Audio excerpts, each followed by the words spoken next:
2022 was a bitch. All a nigga wanna do is this. Gotta make that money. Calling me the sector godfather. Type D the real name, the sector get bopped. They said that I'm the nigga that they all love to hate. Fuck the damn chat, nigga, I say it's okay. Motherfuckers want the good guys to come back. Wanna beef with real niggas cause they channel whack. Had the church sector in a motherfucking frenzy. Crazy ass nigga KOM tried to see. 2022 was a bitch. All a nigga wanna do is this. 2022 was a bitch. All a nigga wanna do is this. 2022 was a bitch. All a nigga wanna do is this. The sector wanna see a new beef every week, especially from new niggas that wanna beef with me. Some say it's fun and some say it's hard. Trigger the bitch nigga, so he exposed the void. Took a trip to Vegas and we was Vegas lit. The haters saw the videos and they say ain't that a bitch. Left the damn sector, said my rivals tried to take my title. How the hell you try to take my title? I ain't got no fucking rival. 2022 was a bitch. All a nigga wanna do is this. 2022 was a bitch. All a nigga wanna do is this. 2022 was a bitch. All a nigga wanna do is this. Came for my motherfucking certifications, came for my license, and they came for my accreditation. All the fucking hating don't stop. The Godfather still came on top. Motherfuckers wanna take me down. Wanna see my dollars go from up and then down. The Godfather gon' win anyway. I end the fucking year with fuck the DBA. 2022 was a bitch. All a nigga wanna do is this. 2022 was a bitch. All a nigga wanna do is this. 2022 was a bitch. All a nigga wanna do is this.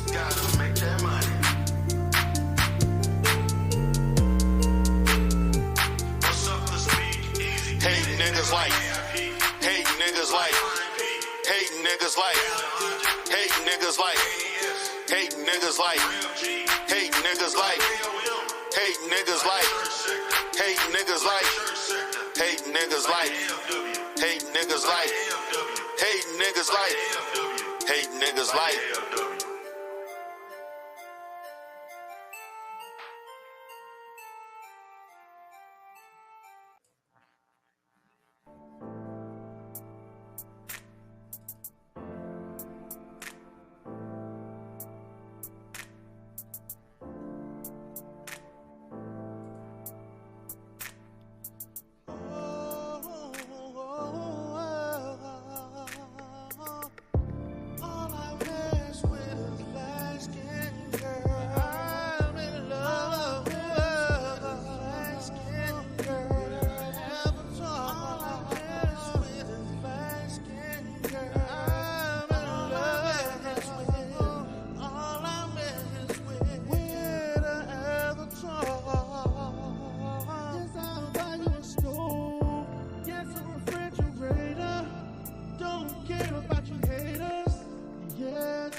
change her, but she turned them down. She want a big ass black ass sailor. All I mess with is light skin girl. I'm in love with light skin girl. Avatar. All I mess with is light skin girl. I'm in love with. All I mess with an avatar. Yes, I'll buy you a stove. Yes, a refrigerator. Don't care about you haters. Check out you looking stupid. Got a nigga looking crazy. I already knew you were shady. Streaming content is lazy. When a bitch jump on a panel, it get too hot to handle. Superman come to the rescue. A nigga knows that it is true. Simping hard, oh my god, you make a form animal, right? A motherfucking fantastic fraud. A motherfucking fantastic fraud. Motherfucking fantastic fraud. A motherfucking fantastic fraud. All I mess with is light skin girl. I'm in love with light skin girl. Avatar. All I mess with is light skin girl. I'm in love with. All I mess with an avatar.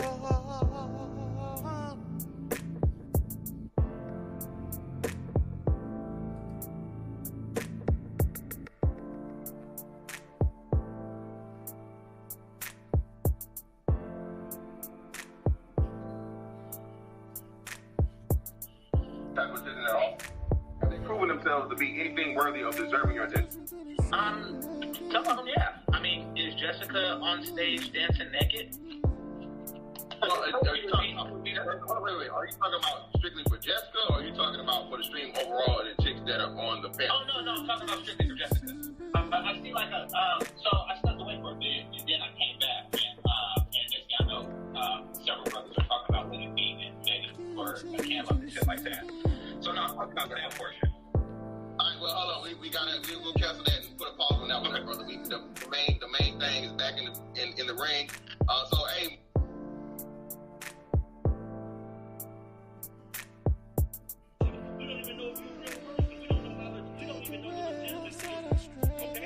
Okay, so excuse us for using our brain and being critical of a situation that we have some suspicion over.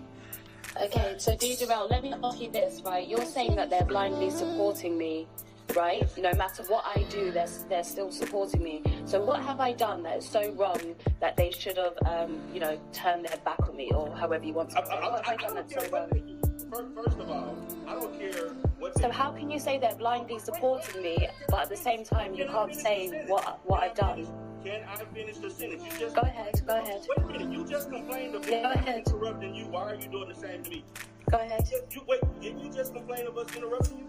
Yeah, sorry, go ahead. So don't get involved in the same behavior that you claim that we were doing to you. Okay, go on then, go ahead. That's hypocrisy. So what I'm saying is this. I'm going to tell you the things that you did that were wrong. Number one, that BS you did with Super Slide, that was wrong. That was enough in itself. Now, and then other things is that whenever you talked about American women in the manner in which you talked about black females, okay, I think that was wrong. Number one, you've never been here. You've never interacted, as far as I know, with to. She might be American. We don't know. In the continental American, the United States, you've never been here. You have no right to criticize Black Americans or American culture. That's just like me doing content on Black British citizens, and I've never came into contact with them. And I know very little just based on what I see on social media and on YouTube and other platforms. So yes, I have issues with that. Just like, and not only do I have issues with you with that, I also have issues with Babatunde doing the same shit that I had a debate on him about the same thing. You have no right to criticize or talk about new content on American, on Black Americans, and you don't even have legitimate. you don't have legitimate contact with them. And then I got criticized for saying stuff about women of women of other countries, and then the first thing that came up, D. Darrell, where's your passport? Okay, well, Baba Tunde, where's your passport to the United States? Jessica X, where's your passport to the United States? Oh, I don't have one. But all of a sudden, the rules are different for D. Darrell and Black Americans.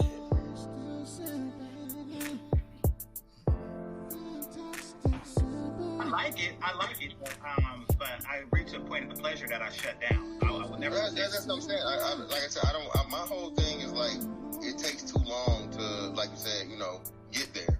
I don't believe that. When guys say that, I just think you just haven't had it done correctly. Yeah. No, I have had it done. Jessica. Oh, Jessica trying to get them. Jessica trying to get those thumbs up.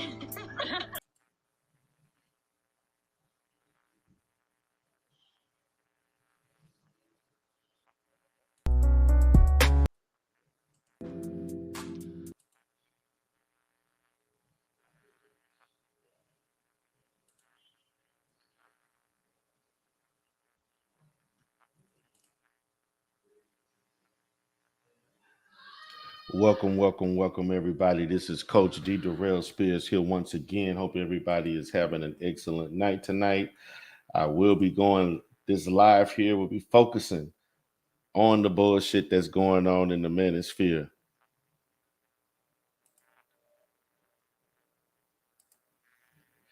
Give me 1 second, guys. I have a bit of a delay.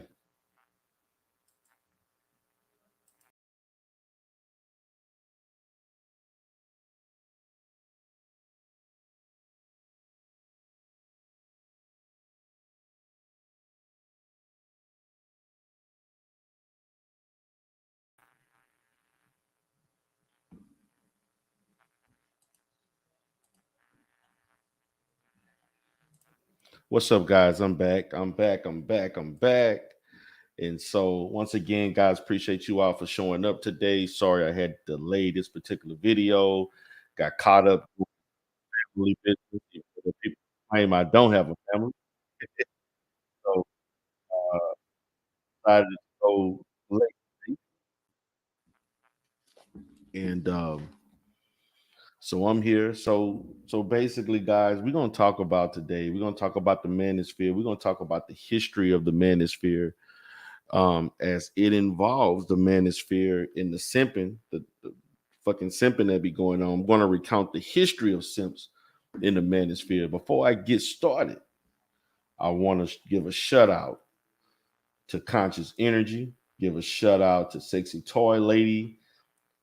I see Chaos Rain, my brother Chaos Rain, my partner in crime, Chaos Rain. How you doing, brother?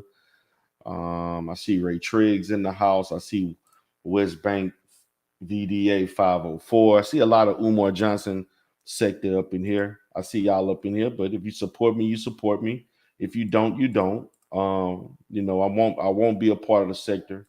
And so forth. So yeah, I'm officially done.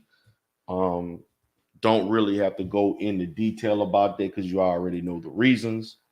I'm not on here. Nobody is entitled to any information about anybody that in my family that I don't want you to know about. And for some reason, people have a difficulty understanding that. I do understand as content creators, we use discretion or lack of when we decide what we want to show, how we want to show it, and who we want to show. But in any means, regardless of what anybody claim they have, whether it's truthful or non-truthful, you have no right to know anything about my family unless I choose to let you know. And I don't have to deal with that in other sectors. I've talked to a bunch of my people in the Manosphere adjacent sectors, and they happy I made this decision. They've been wanting me to leave this sector for like 2.5 to 3 years. They didn't want me to leave, even though I didn't really leave, but they wanted to see me do more and more content in the Manosphere, and it didn't happen. And I got to rebuild this channel back up. Also, guys, I want you all to know that my dating channel, I got some hot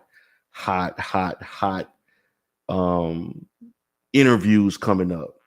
I got some player interviews coming up with my dating coach channel. For those that don't know, you can subscribe to my dating coach channel, Coach D. Darrell Spears. You can go check it out. I got some hot, man. I've been working diligently over the past 3 days, accumulating interviews. I got international interviews. I got some women I got some Latin women. I got some ladies from the continent of Africa, from Kenya to Uganda to West Africa. I got people from Canada. I have gotten a lot of responses to wanting of people seeing my videos, and there's ladies that are volunteering to want to be interviewed. So I'm looking forward to that. I got some interviews that I got scheduled to create tomorrow. I got interviews I have to do on Monday. I got interviews on Tuesday. Try to fit them into my schedule because I do have a busy schedule. And I'm gonna be honest, I enjoy doing content. I don't enjoy beefing. I don't enjoy people trying to look into my life. And it's just not a fair thing because, you know, I look at it from a position of I'm the nigga that you can verify shit, and I'm dealing with niggas who ain't got shit. So there's a difference between me having shit and you ain't got shit, and you trying to weaponize what I have against me. And I got shit to verify against you because you don't have anything. So I don't play fair fights. So I'm gonna do what I enjoy doing. I'm going to do my professional content on life solutions. I'm going to enjoy doing my dating content. I'm going to enjoy doing my dating content on D Darrell, on Coach D Darrell channel. And like you said, you can go ahead and let the Godfather title go. Just call me Coach D. You can if you want to call me Godfather, that's still cool. But it's that title means nothing. You can call me Coach D. I trade that shit in. Because there are people who literally can't decipher between fake and realism, and they don't understand the difference. And they're niggas that really think that I believe that I am a real fucking Godfather, and I go around walking around and interacting with others saying, "Hey, I'm D Darrell." There are people that are so fanatical that they don't understand the difference. So when you're dealing with unintelligible people who don't understand that, who think that my private life, they're entitled to know everything about me. You all can kiss my ass. And I'm gonna also say this: there were people who were once, I'm gonna say once my friend, you're no longer my friend. As of last night, there are people who was once my friend, you're not my friend anymore. I have no friends in the Umar Johnson sector, real friends. I got one friend. I got some people cool like Nikki that I may talk to from time to time. But the people that were supposed to be my friends, I feel like I have no friends outside of one person. And that one person is not who you may think it is. But what I can say, fuck Rev G, fuck Taz. What's up, Soup Bone? What's up, my opinion? So I'm gonna get cracking to this shit. Chaos Rain, if you want to come up, man, you can come up. Anybody want to come up and chop it up with Coach, you can do that. Because that's what I'm gonna be going by. You're not gonna be hearing me say Godfather. That shit is done. Because obviously there are people who they mind is all fucked up. So for those that's in the chat that want to know, you will not see D Darrell do any responses. You would not see D Darrell fussing and fighting with anybody. Period. That shit will not happen.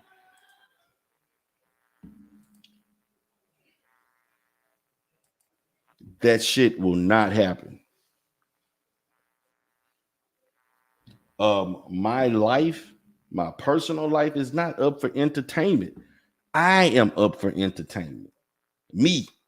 If you want to be entertained and you want to roast derail, if you want to say all kind of shit, and even you can put false legal documents, all of that shit, you can, all the craziness, I can take it. I can take whatever you throw at me. I've taken it since I came back to the sector. I took shit before I got in the sector. But what I'm not gonna do is put my family in shit that they not involved in just because somebody in their feelings, because I told the truth about the dynamic between him and his wife. So he can't handle it, and he's psychologically weak. And we all know that. But see, I can tell y'all right now, I could do some things back to this person, the little rainbow fellow, but I'm not. Because I'm a real man. I ain't gotta do all of this tic-tac shit back and forth, crying about shit that I said months ago, weeks ago. I haven't done a video in over a month in that sector. I have not done a video in over 4 weeks, and I will not do any other videos ever again. And that's just what it is. And it will stay that way. What's up, BMT? What's going on, bro? Chilling, man, chilling. So seem like we won. Seem like that. Seem like we won. What you mean by that, brother? You know, I remember when you and I used to be in this space, and we told we weren't needed. Successful black men, career-driven black men with families, goals, integrity, business, and we were told to get out this space for men that have broken homes, trauma, abusive, sexual deviants, liars, manipulators, scammers, fraudulent people. And here now, they're trying to wipe their history clean. They're trying to pretend like nothing didn't happen. Facts. And it's our right to make sure that they never get away with that. How they humiliated and tried to dox and attack people. They went after your channel. They tried to blackball me. They've done a lot of atrocious things to women. They've been caught in all kind of deviancy, domestic violence disputes and issues. Facts. They done lost custody of their children. Facts. These are not things that me or you made up. These are things that I think we even for ahead of time we foresaw and even G-checked some of them on. True. So I don't care. Listen, I would tell anybody, no woman, no young man, no man with any sense or any success in their life should ever go around these type of men and women. Nobody should ever go around these type of people. They're frauds, scammers, and the loser dregs of society. And I stand 10 toes down with that, bro. I'm just letting you get it in first, because I promise you, when I get home after with my family, I'm gonna crucify everybody. I'm gonna crucify everybody. So, like I said, but I'm here with you, brother, in solidarity. I'm here with you, but I know the stuff that they put you through, and I stand by you even right now, bro. Appreciate these are some Simps. Appreciate it. From the top all the way to the bottom, they all are losers.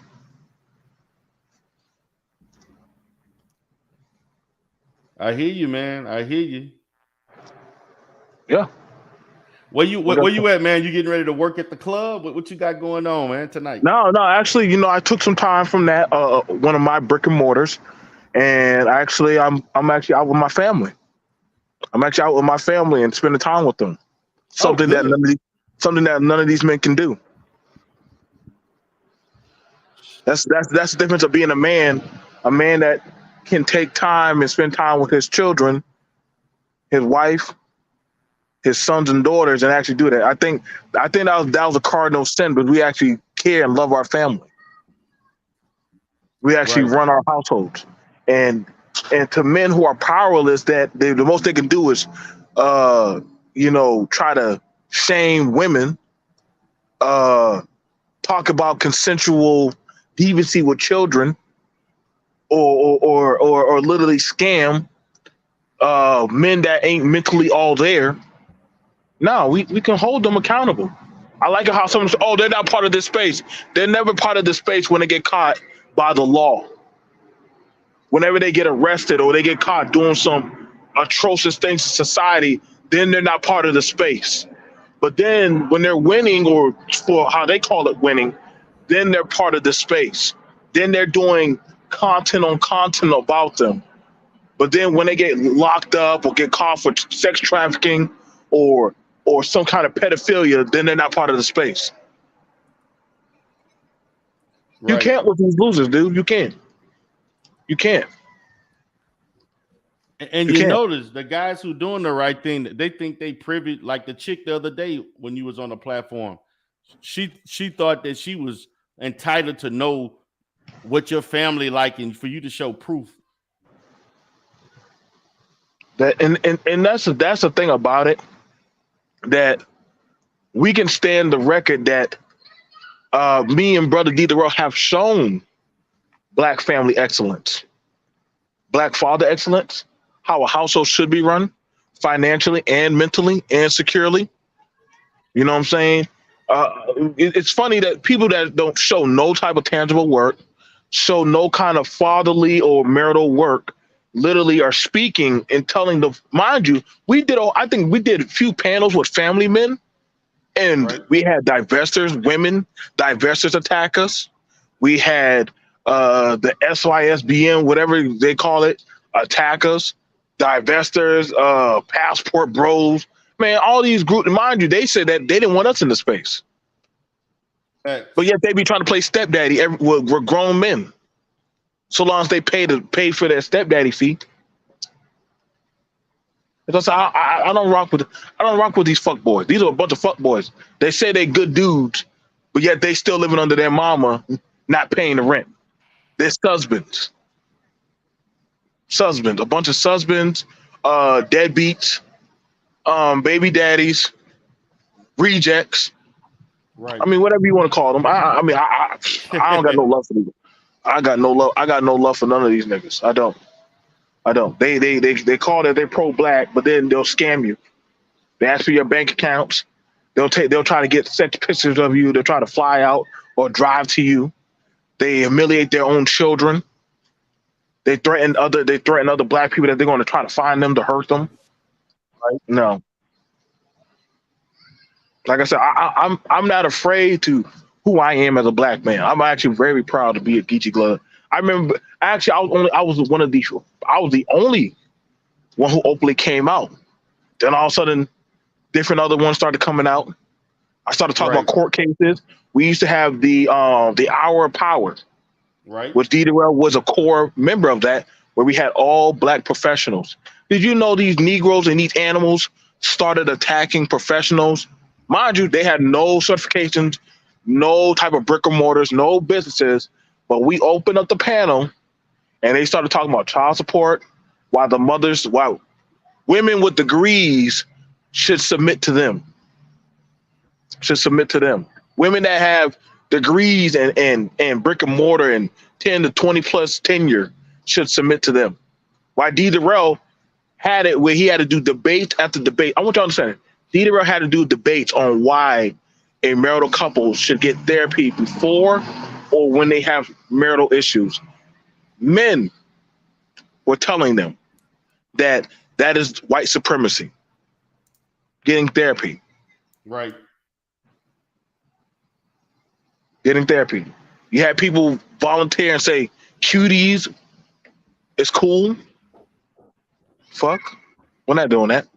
Right. You had other men trying to say, hey, if the age of consent is 13, I'm fine with that.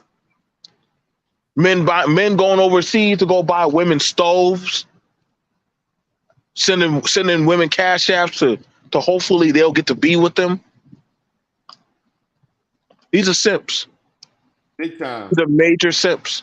Big time simps, man. They want young or dumb, naive women to fall under some 1950s, 1940s law, but yet they get offended when a white boy makes fun of them or calls them stupid and dumb.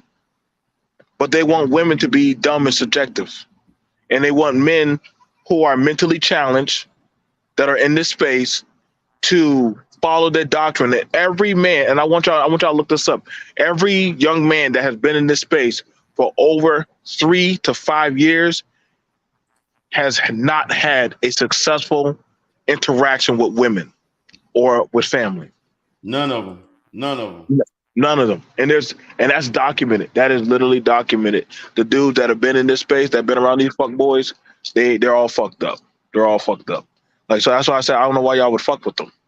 Why would y'all fuck with people that literally are fucking up relationship with men and women? I don't know why would y'all do that. Right. We got case studies. Yeah. Like I said, like you got it with then one of them, I think one of them was with the police, was setting up people. Was actually out there. You got the dude Myron from Fresh and Fit. He's ex-FBI. Oh, that's right. Sure did. Yes, right. That's interesting. They just had it with the dude who, one of the people who's under Coach Greg Adams. He killed his ex-wife and their daughter and their boyfriend because he couldn't handle a breakup. You had another MGTOW black pill young man delete himself. Let's talk about it. Because he couldn't get a woman. He said, because she's going to ultimately find me unattractive, I should just delete myself. You know what the men were doing? Telling him there's no point. But see, they never want to be accountable when they push people off the cliff. But they want to say, oh, we doing tech. These niggas don't even know how to use Adobe. They don't even know how to even use any of these programs and shit. But yet they all are tech savvy. She wanted to know what was black pill. I mean, I could tell you from my perspective. Go ahead, break that down, Vito. Huh? Go ahead and break that down. Well, black pill is basically, from my opinion, looking at it as a professional, it's a very pessimistic way of looking at life.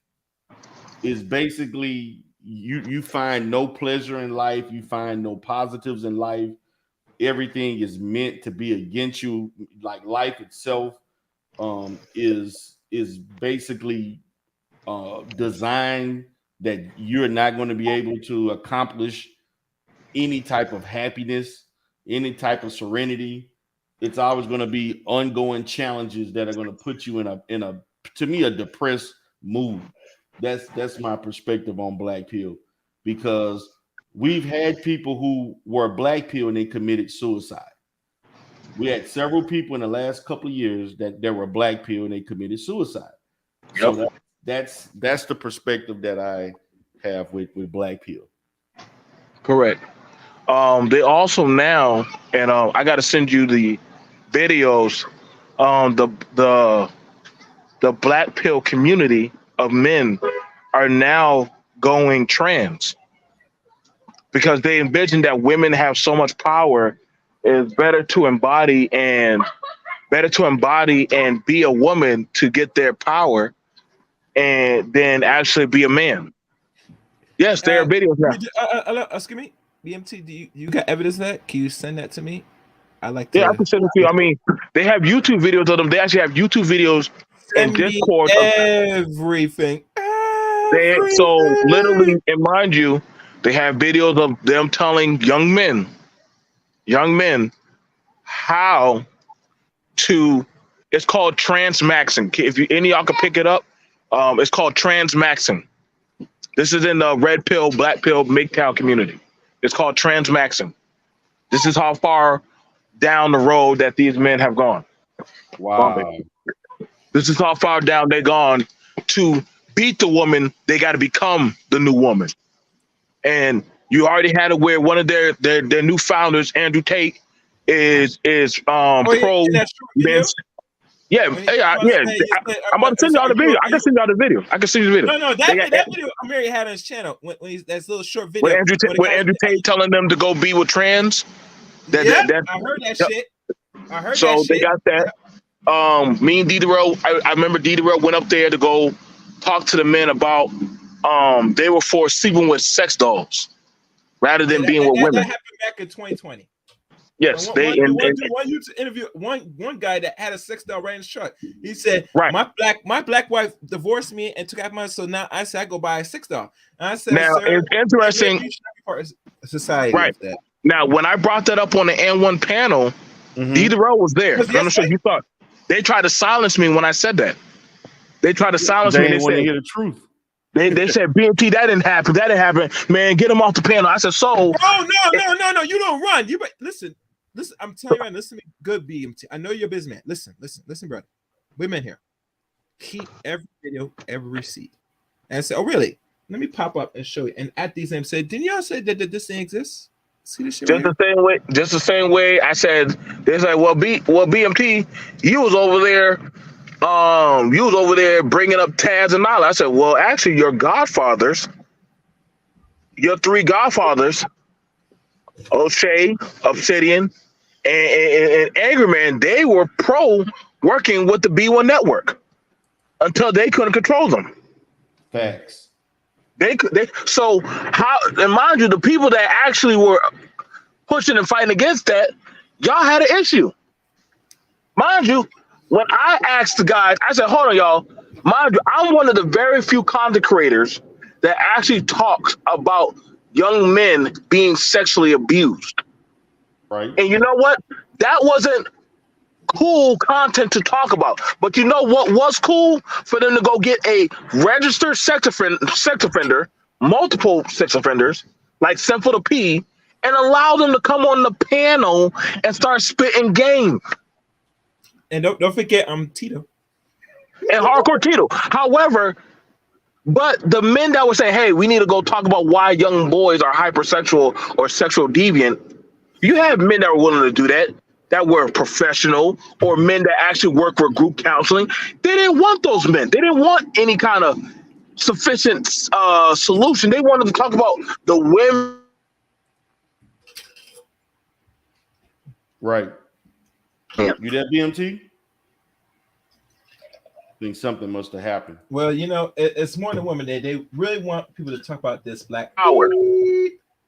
Let's talk about when y'all were co-signing women that were telling y'all it's okay if a girl, how you doing, is trying to sexualize y'all. So when I'm hearing these things of these men trying to wipe away the slate of what they built of this type of radical mess of behavior, they don't like it when the actual men called them out and they said that we are the problem.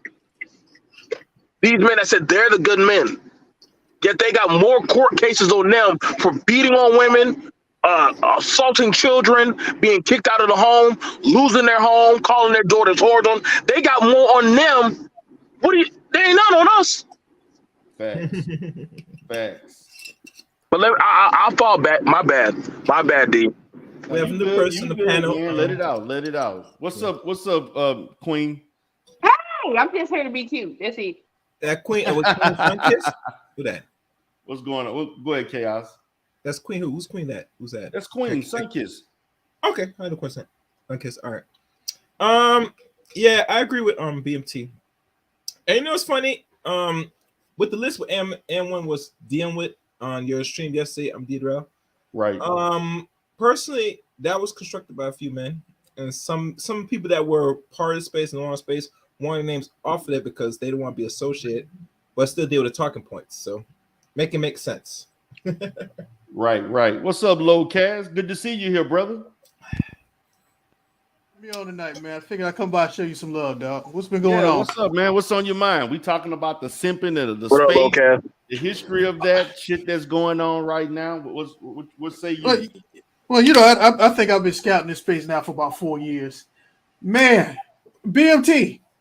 What's up? What's up, bro? I remember when you did that interview with Nyla.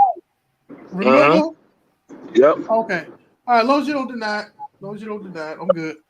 Nah, but you know, I was watching that dog. I was watching that AM1 thing. And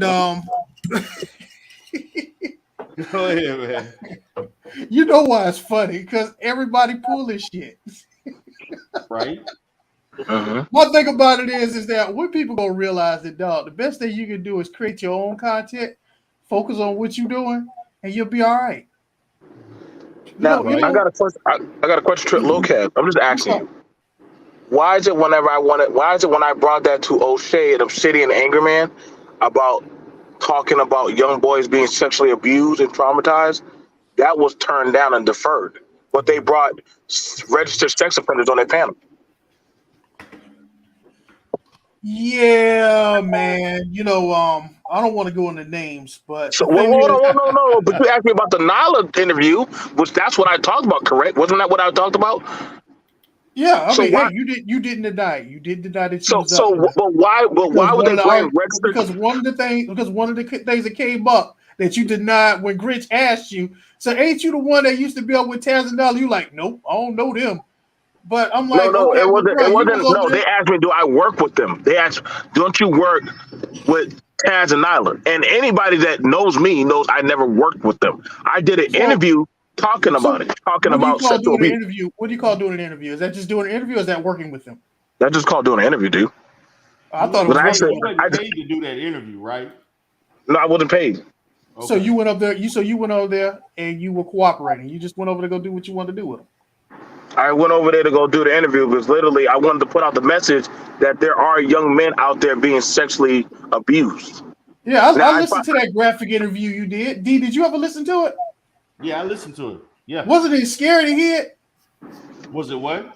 It was kind of scary. It was kind of crazy to hear that story. Well, it was, but see, the thing about it for me, it wasn't, because I work with kids like that all the time. So that's every day for me. Every week I got cases like that in my profession. So you've heard stories similar to what he was saying? Huh?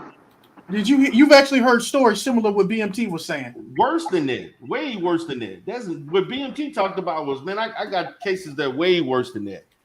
You know the thing about it, Locast, I've talked about that multiple times and had victims come on my panel to literally actually get help. I even referred them to D. Darrell and other therapists. So I ain't just do it for just that one time. I've been doing it. I've actually had other. It was cringy, Locast. I get that for people that, you hearing this for, like, BMT was very graphic. And to me, BMT know I talk to him all the time about disclosing too much, because I felt like he disclosed too much to everybody. But for me, it's like it was like work almost, because I hear stories like this all the time. Man, I got ancestral stories of men impregnating multiple daughters and all kinds. Man, it's all kinds of stuff, man, that I've seen. What BMT talked about. Now, the thing about BMT, I would say that the story that the experience he had was on the extreme level, of what I've seen, it's more on the high risk type thing, because most people that been through what BMT went through, they in jail. They commit crimes, they don't finish school, they get pregnant, they go into prostitution, or they kill people. They become sociopaths. That's what a lot of people who went through a lot of the severity of what he went through, that's how they turn out. Well, it was so I had to personally ask him, was it real? Was it true what he was saying? It was just that unreal to me. Right.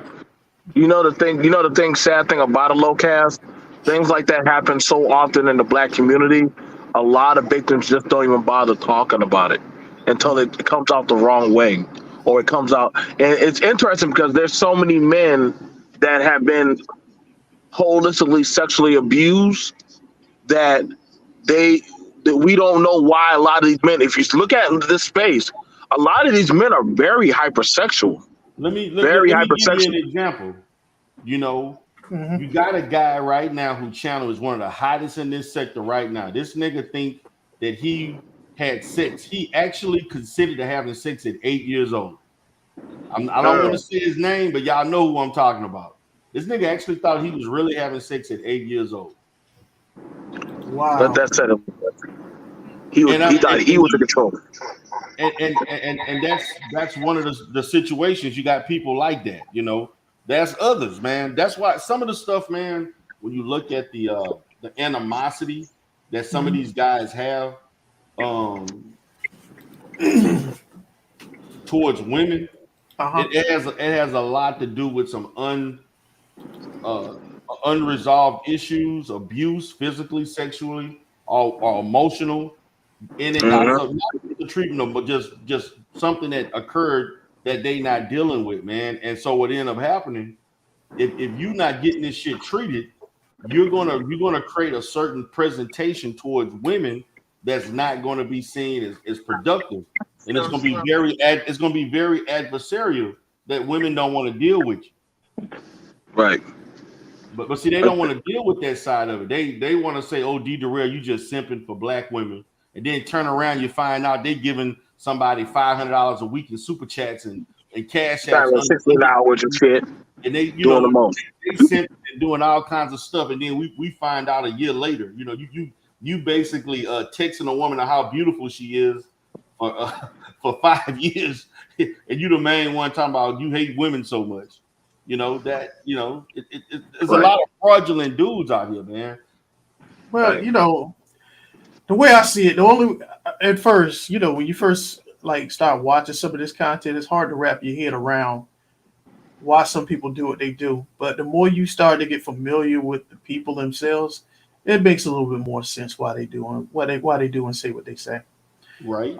There's, of course, you know, there's a lot of contradictions, and I'm sure you understand what motivates those contradictions, you know. Right. But like when it comes down to DC, brother DC, you know, I liked a lot of his content. I wasn't surprised. I wasn't surprised when that type of information came out about him, you know, about him and the other girl.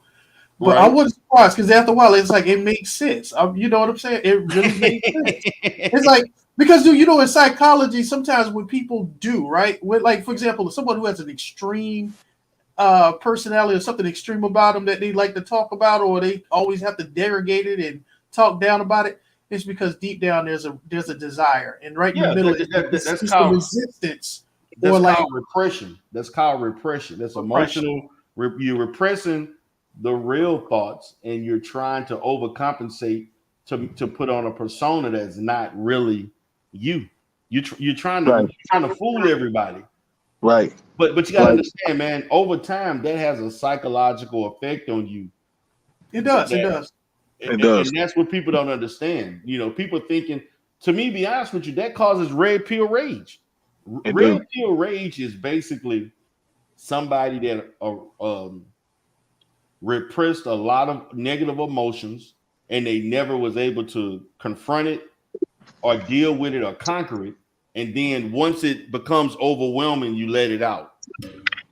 Mm-hmm. You know, and see what they think when you vent it out, they're actually thinking that they come to what they call the reality of what what the world, you know, the red pill is about, coming to the truth, when it's not really coming to the truth. What you really did was you were unable to deal with things, and then when it became, you know, overwhelming, you just let out all of those frustrations, you know. Mm-hmm. Yeah, you really anything. I think one of the things about it, right? You know what I'm saying? Like, especially like how you, like, I thought this was a place where men were coming to figure themselves out and say, hey, man, like, I get you had the situation, but we can work you through that, right? Mm-hmm. And so me sharing something about, hey, guys, this happened to me, but it didn't stop me from having a successful life. You understand me, Locast? Like, that's why I work hard with D. Darrell, Chaos and different other men. I've even done a little bit of work with you. I thought we could have it where, okay, we have these issues. I get, so you're trying to fight certain things the wrong way. Well, what we got to do is let's just not deal with women at all. Let's not deal with these black hyenas. Like, okay, so you're calling the women hyenas, but then you feel some type of way if a woman calls you a monkey or called you dusty. Like, how is this helping you? Like, it's like a doped up fixation of hate. And you know the thing about it, like people that actually are angry is proven that they actually die faster. They have more heart problems. They actually have it's a lot of stress, right? I mean, that's actually, you can pull that up. So when you have where we're trying to say, hey, y'all guys, y'all got to get over this stuff, man. It's not healthy. It's going to cause y'all. And notice, come on, Locast, have you not seen a lot of these men dying? Have you not seen a lot of these men dying or having mental breakdowns, going in the car and screaming and yelling, banging on their keyboards and having like heart problems? Like, come on, man. Like, I'm just being like, that's like, these dudes are dying and they're not even making it past 60.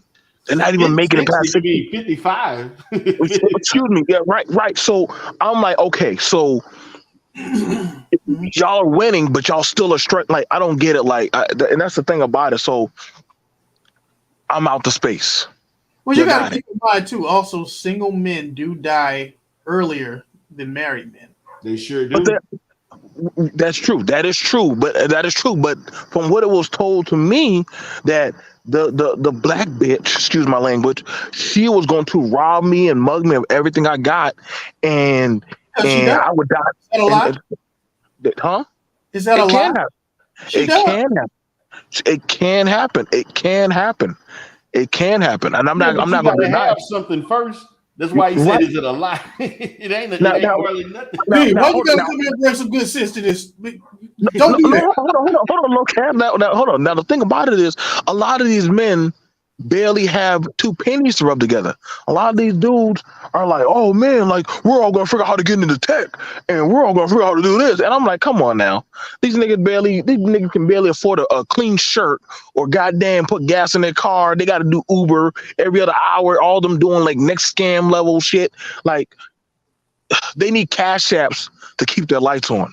You're not gonna tell me that they're worried about a fucking woman, but they can't keep their lights on. Well, keep in mind now, you said a mouthful, but now think about what you just pointed out. If this is your only source of income, you're a failure. How far will you go? You're pretty much a scammer. You're pretty much a scam artist. How far would you go with propaganda? Well, I mean, you're going to sell it any way possible. You're going to sell it any way possible. That's the thing about it. Like, I've actually tried to get brothers jobs here. If you was watching that panel yesterday, did you not hear me when I was talking about helping brothers get jobs or helping brothers with state funded jobs? What was told to me? Fuck them brothers. Fuck them black men. That was probably them so-called elite black men that be fucking fat bitches and doing X, Y, and Z and all kind of crazy shit and being caught simping. Damn. So when they told me, the brother who actually can give you a job, that fuck you, but they don't have no job to offer anybody. How does that work? But they want a woman like Sun Kiss or any other black woman to fall in line. This is why I find Let me say this. You want to know the honest answer? And it's gonna hurt. A good majority of black men, when they think and operate like that, they're already tapped out from. I agree. Functioning in the society. Once you get to a point as a man or woman, but we're gonna speak with only men, say fuck this, fuck everything else. You have officially been tapped out. And what happens when somebody taps out? That means you don't want nothing to do with them at all. Matter of fact, I'll be honest with you. A person that tap out is dangerous, personally. Well, you also have to keep in mind. That sounds like black pill. You got to keep in mind with some of this stuff. This is something I even had to evaluate for myself with some of this content. Let's be real. I mean, most folk in here, you can find there's always some type of there's some type of parallel relationship between all of us, right? there's some things you can compare about us that you can see in me, you can see in the other person that you may not see in the other person, but the other person next to him has a similarity to. But here's the thing about it, fellas, is that what you start to notice about the about this type of echo chamber, you have to look up the definition. So if anybody can really clarify echo chamber for the audience, that'll be great. But keep in mind, what happens is you got folk who have kind of like, some of these folk have formed a their own reality of how the world works. You know what I'm Right. saying? And that's their justification. It's kind of like saying that nothing's wrong with me, but everything is wrong with the world. And what you realize that usually happens to folk who are isolated. You get what I'm saying? Right. Some type of social deprivation. You get what I mean? That's code-like behavior. Yeah. Well, it will form that. It will form that when you start to find people with similar interests. What do you think they're going to do? They naturally, human beings are naturally social creatures. They will find other people when they seek out, when they find people with similarities to them. What do you think happens? You end up with that cult type behavior. Now, I will say this here. Hold on. The dangerous part about it is, keep in mind, you got content creators who know that what they're doing is bullshit. Yeah, right. like Obsidian. But the problem is, it's the people who come in after them who think they've got a grasp of what they're saying and what things are going, and they jump on and start chanting and writing the same doggone thing, believing that the person is saying what they're saying is true and that this person is authentic about what they're saying. That's where you end up with the suckers and the Simps in this. So would you say the Grinch? Would you say the Grinch and all his followers are full of shit? I'm not for this. I'm not for the fire off of nobody. But continue. Why? Why? I mean, you came on this panel. You asked me a question. I asked you straightforward. I shoot straight, buddy. You shooting straight. I'm a little. You trying to keep friends? You trying to keep some friends over there? I don't need any friends. You all are not my friends. We just talk to each other online. That's it. Okay. So it's fair to say that these dudes who be asking men for cash tabs, they be talking about these 6-figure lives and shit. Though we've never seen these lives, we've never seen them actually build or hire or actually walk into a brick or mortar, right? Mm-hmm. But yet they talk about this extravagant live. But then they'll say, if y'all don't pay me no money, I'm gonna turn off the live. Like, hold up, nigga. Like, what the fuck? Like, hold on now. Well, call it off. Turn off the live. Turn it off. Well, they won't do it. They will see a thing. Of course, we understand. That tells you exactly what the deal is. So here's the thing. So this Manosphere space is a scam straight down the middle. It's a scam. It's a scam whorehouse. That's all it is. I mean, it brings in weak and naive and destituted men that literally are seeking some type of fatherly messiah figure. I mean, it's crazy that a white blue-haired man. I wouldn't say that way, but I will say it is. Call it for what it is, man. It's like they're seeking a father. I would not say that. They call most of them. Let me ask you this, low Cass. Okay, the best example I can say is look what happened with. You don't have any male examples. You know, men kind of teach other men at young ages. If you got a father, your daddy gonna teach you. In a nutshell, look, you can't be trusting every damn thing dudes tell you. Everybody trying to fuck with somebody. Everybody trying to overly charm somebody to get. They'll tell you about this time. They basically tell you, listen, do for yourself. Don't worry about what other people doing, because you know what, you might get caught up some bullshit. What man tattoos another man on his body? What man tattoos another man on his body? I'm still up in the air if that tattoo. A weirdo. I'm just saying. I'm still tempted. I'm still. It's hard for me to grasp that somebody would do that, but if they did do it and it's real, then that's a problem, man. That's something that I'm sure adult men need to. So my statement is true. You got men that saying that they're 6-figure, but yet they say that they had to run from child support, family support. Bro, come on now. I'm out here for blood. Bro. I'm out here for blood. I don't give a fuck for these dudes. I don't give a fuck about these boys. You can go for the blood, and I'm not trying to fight with nobody. But the point is that when you fight with who? They gotta have money to fight. Hold on, allow me to finish. True. When you see exactly how Kevin Samuel's life really was structured, that nigga lived in an apartment. Allow me to finish. It goes back to the hypothetical I had one day. I was like, this guy always does videos in a damn parking lot. I said, I would not be surprised if he works at a mall behind a perfume booth. or works in the exactly mall. what he did. And that's exactly what it was. Kevin Samuel sold perfume? Yeah, Well, I don't know. D-Darrell, He sold D-Darrell, Avon in the mall. hold on. D-Darrell, who was the first content creator in this space to talk about that? But he worked in the mall. You actually brought that up first. Who brought that up? You brought it up first. I literally brought it up because my people saw him working in the fucking mall. Actually, we even know what clubs that he used to go to. We actually knew about Kevin's shit. We just didn't say shit. But then when we actually said, you know what? Let me just take him across the field. Kevin doesn't sell Avon. Then all of a sudden after he dies, Kevin sold Avon? Yeah, he even said he sold Avon. The nigga had a whole Avon. He would buy the shit and try to rebrand and sell it, and he got in trouble for that. He used to go buy candles and merchandise and buy suits and take them right back the next day. Like just like how when women buy a suit or an outfit. You know the odd thing about it? Who called him out on that? Who else? Who nationally called that man out on that shit? I think it was the Breakfast Club. It was the Breakfast Club. The Breakfast Club. Oh yeah. And the Breakfast Club. Charlamagne the God, DJ Envy. They said that we're not going to allow this dude on our panel. A lot of people knew who the fuck he was and already did. Like before you bring people on your shit, you do research. You're supposed to do some due diligence research. That's why he felt a certain type of way when so-called he's going mainstream. But why did he have to go do a response when the dudes like Joe Budden and T.I. and them were asking, "Are you gay?" Now, why would you have to do a response to say, "Hey, I'm not gay"? Like, well, I don't know why y'all keep calling. Well, hold on, those are men of your caliber, and they think you're gay. They say there's something wrong about you. Their women in their studios question you. But yet you hunched over, bent over, taking a picture with Future. But then when you got in a situational issue, when you got in a situational issue, Kevin Samuels, Future said, "I don't got nothing to do with that nigga." Well, I would say actually, Future said he got him news after the thing that came out with certain things. Yeah, he said he would have never did the video if he would have known. Yeah. Well, for me, I did out of respect for men, just me having my own integrity for men. I never met the man. I mean, I saw things that were there, but I never had any solid evidence to actually say, "Hey, you know what? This man is a homosexual."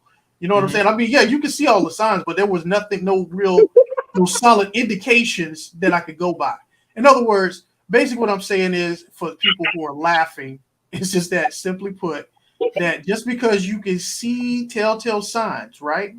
But because you don't have anything to really pin that, any solid evidence that you can pin on that person, I wouldn't call him out on it. What about the picture of that big burly ass Negro laying in the bed? Hold on. Now that right there supports my intuitions. That's how I look at it. Come on, Lopez. I'm gonna be honest with you, Longcast. And this is gonna be controversial. Most people that say is gay, whatever, still gonna watch him. They're not gonna try to shame him because how our community is function. They said that it's a problem, but we don't really, in our mindset, it's really a problem because we still have friends them as gay. We still interact with them. So when I hear people say that they're using this as some way for he should shut the hell up or we're not gonna watch him, listen to him, it's debunk. I'm sorry. And trust me, before he started directing his content towards women, he direct focus on the men for 3 years. And some dudes didn't want to rock it because they didn't want to change your image. They said, "Oh, you gay," you know, or even to the point when he talked about that thing with you got a big dick. Now, hold on. He said a lot of suspect shit. Yeah. Now, at the same time, I do believe that black men do need to work on should always be cognizant about their image. So I would support the man on the fact of the matter, him bringing an alternative look for a black man. Especially if you notice how on his channel, it actually commanded respect for him. It did. It did. I can agree with you on that. We can agree on that. I agree that there should be a professionalism. It's just very interesting that actual professionals, actual people who can show tangible work, were shunned in this space. were shunned in this space versus motherfuckers taking advice from people that have no tangible showmanship of what they do or what they own or what they got or literally. I mean, niggas listen to Dennis Sperling. Dennis Sperling don't even got his fucking kids. Dennis Sperling lost his kids, but yeah, niggas still listen to him about and calling him uncle and all kind of stupid shit. Like that. That's all how his clown kids. they are. He don't got nothing. His kids get raped by another man. You sure he lost kids? You know his kids He always don't in got it. pictures on You know, videos. You sure about that? Those are old pictures, bro. No. His kids, His kids with right now. his kids, no, they're not. They're not with Yes, him. they are. He has his kids with him. I'm trying to tell you right now, his kids are actually with his ex-wife and her husband. Okay, good. Good then. But you have to keep in mind. Is that you should be able to spot a copycat when you see one. Well, yeah, I mean, no. See, here's the thing. I agree with you on that. Lowcast. I just call the fake what it is because it's funny. The people that say, "Oh my God," well, hold on. Well, here's the thing about it. Like people that are saying, like, okay, so here's the thing. We have an actual therapist on the panel that literally was actually trying to help people, literally through their situation. Do you know people destroyed his channel because he was trying to help people? Actually, destroyed your channel, G Real, because of that. Yeah, my channel got shut down in 2000. No. 19. Main chat got shut down by the B sector. Let's keep that straight. My channel got shut down too. I have not recovered since. They literally, I had people in this space try to dox my business, but you're calling me, and also try to hit my other video with my children for pornography. That did happen. Well, and you know what happened to me? Mm-hmm. Somebody got a hold of my phone number and had the suicide hotline calling me. Oh wow! Now I remember when your channel got shut. I remember when that happened because that was about 3 years ago. Yeah, about two and a half years ago. Yeah, I remember when that happened. I remember. You know what's so interesting about this? Because Lowcat, I remember at one time you were trying to hold these men in this space accountable, and the so-called three heads or godfathers and all their little drone friends, they started coming at you. So I find it interesting now. You're it's like I'm not sure if you're like on the Manosphere side or did they recruit you? Like I'm still Lowcast. The only difference is that I went back and looked at my own videos, and I realized that I was not being my real self. In other words, when I was pretty balanced, I've always seen you as being even on when you was on Reg. I don't see you on Reg. Do you still go to Reg? I don't see you over there. I think you go to Reg. I rock out with Reg all the time. You do? I don't mind Red. I don't mind Red. I just don't like the fuck niggas that be coming around and be always bitching and they're not trying to be balanced. There's a lot. I mean, the space is infested with all kind of people. I mean, you got folk who really just hate on other people. I believe that. No, I believe that's true. Like again, this is why my circle's small. I got the BBN network with my brother and my sister Faith. We cool. We good. Our team is solid. You know what I'm saying? You got folk in here who only want to see chaos and they will stir up as much trouble as they can just to keep the momentum going. You saw what just happened. What was it? Friday, Thursday night or something, Wednesday night or something? Yeah, no. That's true. Like I said, when I told the truth on the panel, now I give you that, what you tried to say about that, even though they tried to skew the narrative. And I said, okay, so let's talk about all the shit y'all were doing. You see how quickly they try to say kick him off the panel, but I was telling the truth about what stuff that happened in the space. It's interesting. People like talking about, it's like, like a work site. People like talking about the good productivity, but they never want to talk about the work site incidents that happen. So are you giving a fair assessment when OSHA calls and say, okay, so tell us about your site history?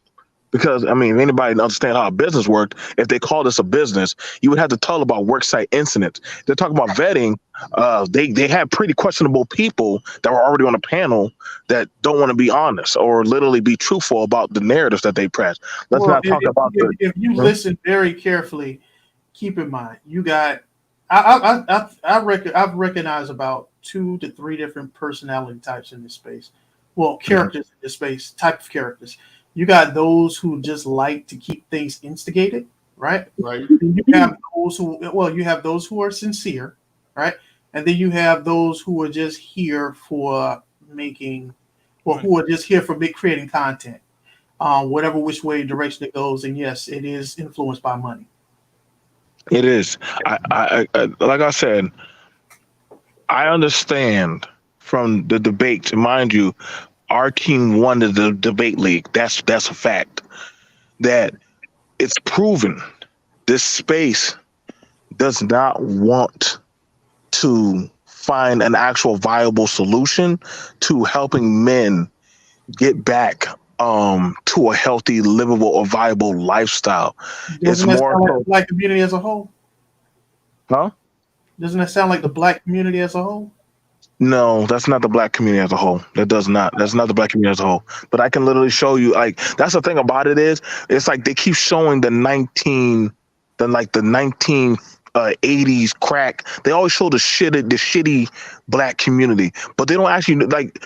I don't know why people don't want to actually be honest that black people have moved into suburbs. Like black people are actually living good lives. Like we're not like poor. Like we're actually the middle class. Like majority of blacks are in middle class family. But How those are the lifestyle? ones- Why do keep talking about the poor people? Like when The the reason, majority of black the reason why I brought it up as being the black community, because you got those who are progressive, and usually those who are progressive have a tendency to kind of walk away from certain type of characteristics of us, But right? the Manosphere is more conservative. I don't know. I don't know about. I don't really understand all the conservative and the. These Negroes talk about conservatism all the time. The Donald Trump. Yeah, but do they really understand what the hell they're saying sometimes? You think no, they don't. No, they don't. That's that right there. That's true. Like they don't.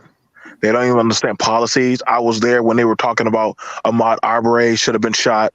I was there on the panel when they were making fun of Breonna Taylor, but me and Dee Darrell were covering that, and they were saying, "Oh well, she was dating a drug dealer." Actually, the dude was locked up. She was dating a whole nother man and moved on with her life.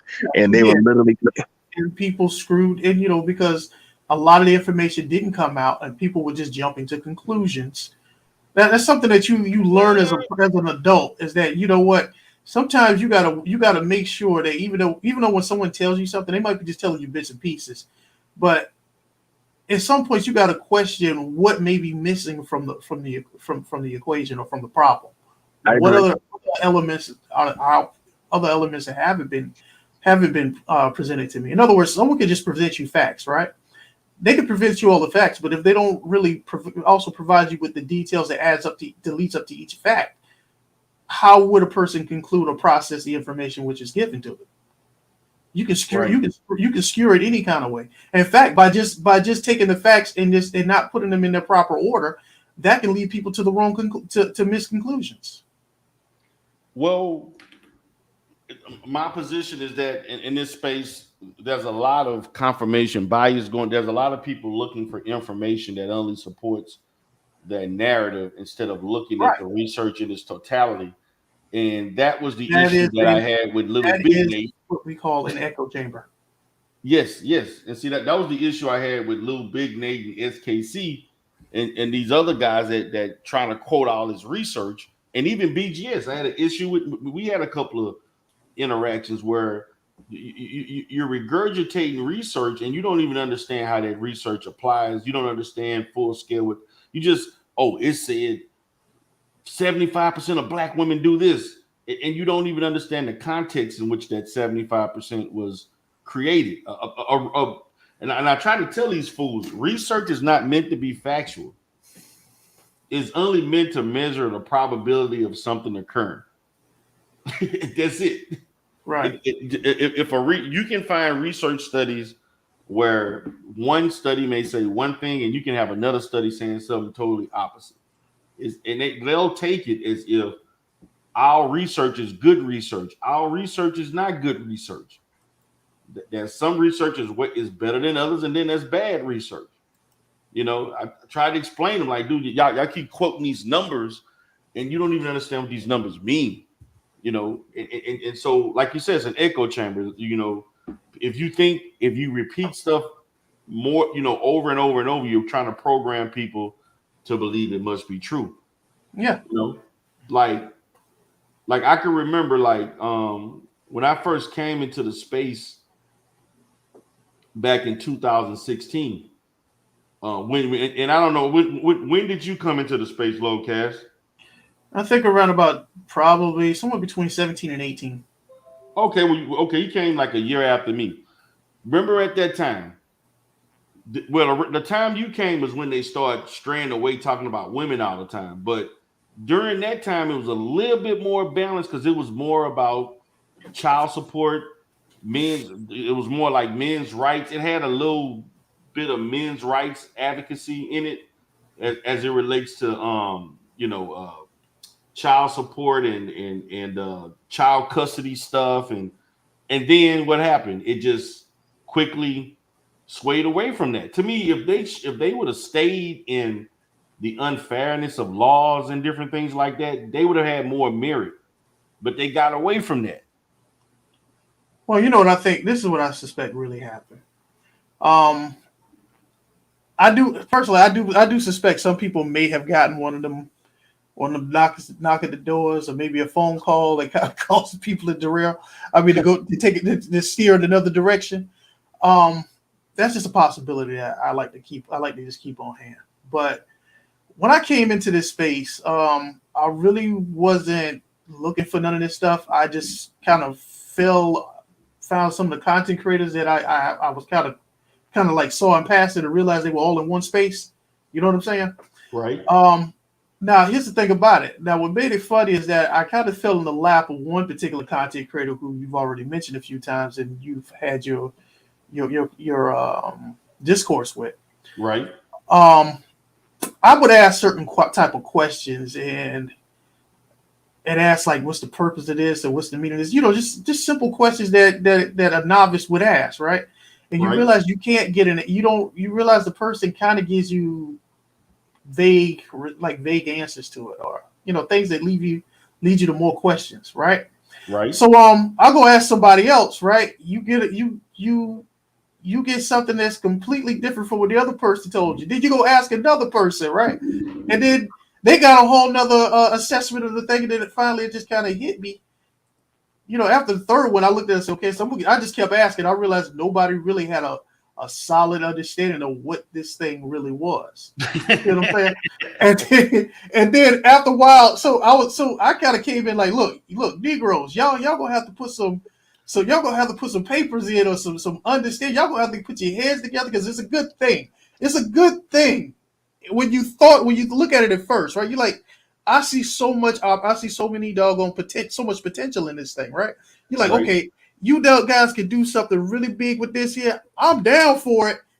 I'm down for this shit. Let's make this shit work. That's how you come in. You realize a lot of people come in this way, by the way, right? So after a while, you're like, wait a minute. Ain't nobody really motivated for none of this stuff, but they'll say it. And after a while, you start to really catch on is that you just got really a network of people who kind of got meshed together, who merged together for whatever reasons, right? Who kind of go back and forth with each other, right? On ideologies and different perspectives, but nobody really is really in cool with each other. But what it does, it kind of creates this interesting effect. You know what I'm saying? So it's sometimes it makes you wonder what really triggered what we see as what we call the manosphere. You know what I'm saying? What if Larry said, what if, like, hypothetically speaking, this algorithm shit, right? It actually kind of pushes people together. You know what I'm saying? It's like, in other words, there I said, oh, you're a black person, or it identifies, hypothetically speaking, it identifies, okay, you like black content, you like this one, you like that one. Why don't you try this one too? And then other people begin to see it because you're in close association with them. Just how a web will work, right? And then eventually a bunch of folk with opposing personalities that do clash and opposing ideologies start coming together. What do you think you're going to end up with? Conflict. Yeah, exactly. And that's part of the algorithm. I mean, and when I first came into the space, I was actually watching pro-black content. Me too. And what ended up happening, the pro-black content was talking about, you know, how at the time they kept talking about the black woman is God thing. That was real big back in. Actually, I came off of I'll tell you my story. Go ahead and continue, please. Okay, so when that happened, they were. I saw a bunch of content talking about black. They were talking positive about black women in the pro-black, but then I saw Minister Jap talking negative about something with black women in the title, and that's how I entered this space. The first person I saw was, I think I was looking at some shit that Brother Polite or Sinetta was saying, and then sooner or later I saw Minister Jap in the church and all this other shit when he had the little, you know, the background, he had the little polo shirts on and shit. And then I saw that, and then soon as I saw that, a whole different group, Angry Man, Hardcore Tito, and then then you start saying all these. I said, who the hell is? And I was wondering what is all of this shit. And then what I started doing, before you know it, I'm just clicking on video after video. Then I start seeing how, you know, how this stuff began to connect. You know what I'm saying?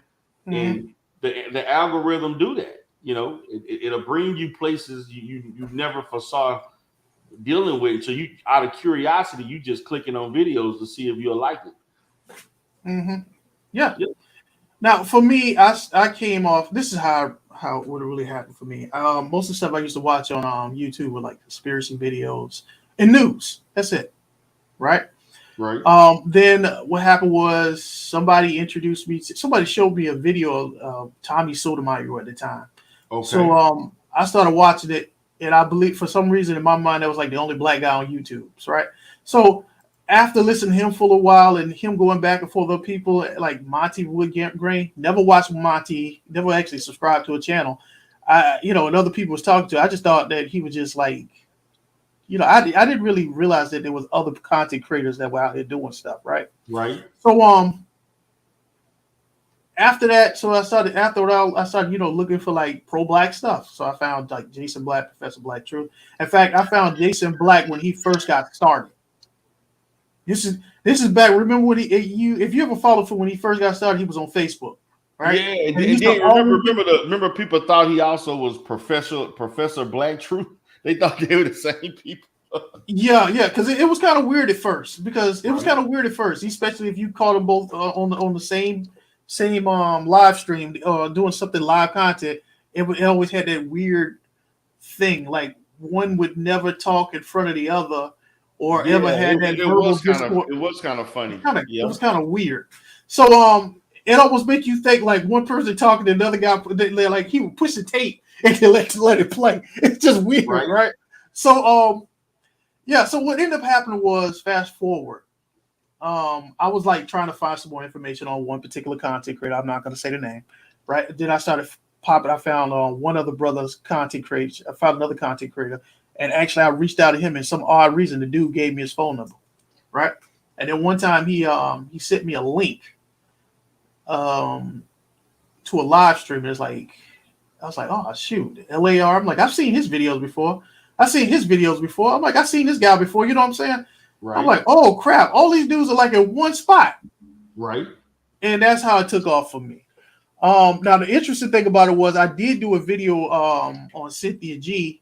And dude, I mean, them motherfuckers make you want to just end your freaking they'll make you just want to just disappear. For the first time I ever I made a video because I didn't know nothing about social media. I mean, when I first got this, I didn't know nothing about no YouTube shit. I was just making videos. I didn't understand nothing about no viewers, no subscribers.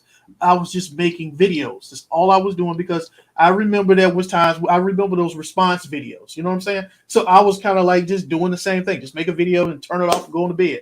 You know what I'm saying? Wake up the next morning. Who the hell is this? I don't know. You know what I'm saying? But like I said, then eventually after a while, content creators started reaching out to me. I still would ignore them, but eventually people reach out to me. And then something told me one day to go just start searching for your names. I started when I realized other people making videos in response to what I was saying. You know what I'm saying? So I was like, oh, your what the name hell? started getting in the algorithm. Yeah, you're like, what the hell is this, right?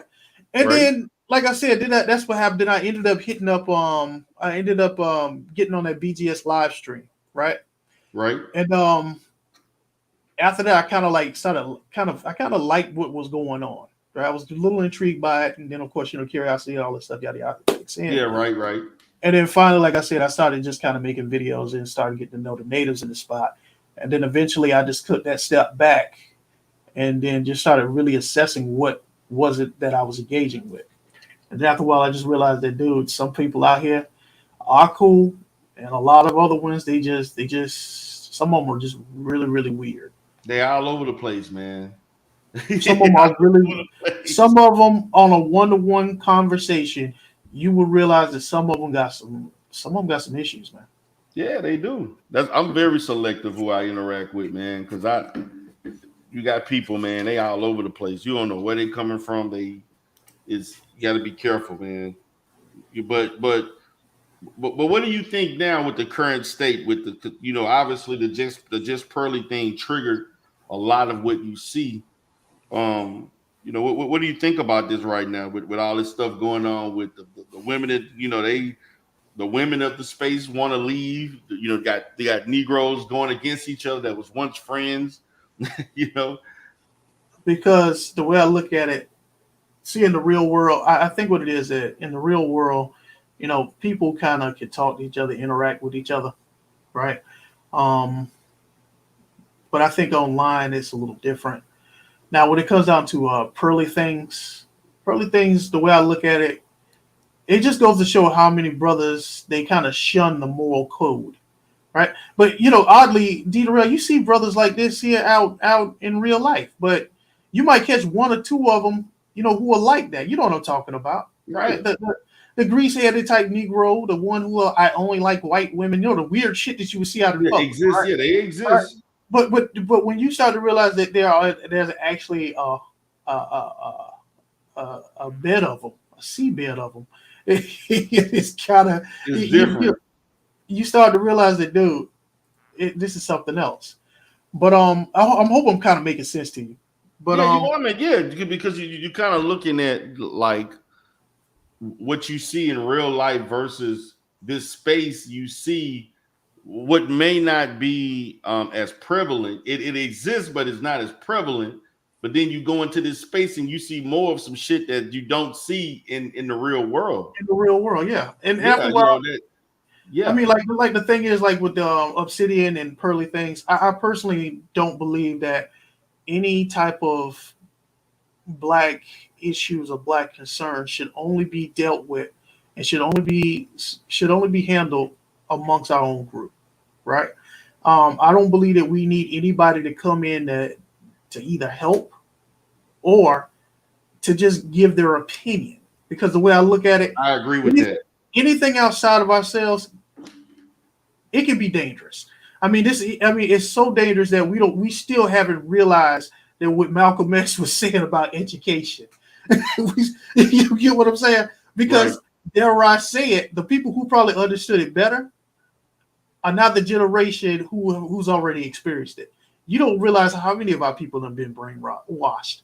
You know what I'm saying? Right. I mean, we see it in passing in certain aspects of it, but to a certain degree that, you got more of us who are willing to work for somebody than to get away from working for people. Well, many of us are educated to be employees versus being job creators, Right. A lot of us are more so taught. We understand books and knowledge of what we've read, but we never actually tried it for ourselves to see how true it is. Right. So it makes you have to question. I mean, come on. I hope I'm describing indoctrination to you. It is indoctrination. It's social programming. And after a while, and that's how. And fast forward, that's how I see this space. Like I said, the space has some great qualities to it. It has some good attributes that I see that can be utilized under those who have good intentions, right? Okay. Or those who understand how to who know how to wield power. Social media is a very powerful tool. I mean, come on, man. You see what happened. I mean, it's funny because I had a conversation. I remember I was talking to BGS on a live stream one time, and we were talking about like this thing about the conversation we're having. His biggest concern was his motivation was, listen, get it out into the open, right? Now, keep in mind, I understood intuitively what he was saying, what he meant by get it out to the open. In other words, get it where everybody's talking about it, right? Right. And it took a little while, but when Kevin Samuels came around, you saw the explosion. Now everybody's talking about relationships. You see what I'm saying? Right. And I do see the positive aspect to it. That's the part where I would never. That's why it's kind of hard for me to like sit back and just totally be disrespectful towards BGS, because that right there we kind of understood is that, sometimes, you got, even though we may not see eye to eye on everything, but it doesn't mean that we don't have the same intentions, just have the same intentions for something. You know what I'm saying? Right. So so the way I look at it is like, yeah, I'm glad Black folk are talking about it. And I do believe that eventually Black folk are going to come to some type of consensus with each other about how to hold and steer a conversation. I mean, on how to work with each other. I mean, but the FBI watching y'all though. Huh? The FBI watching y'all.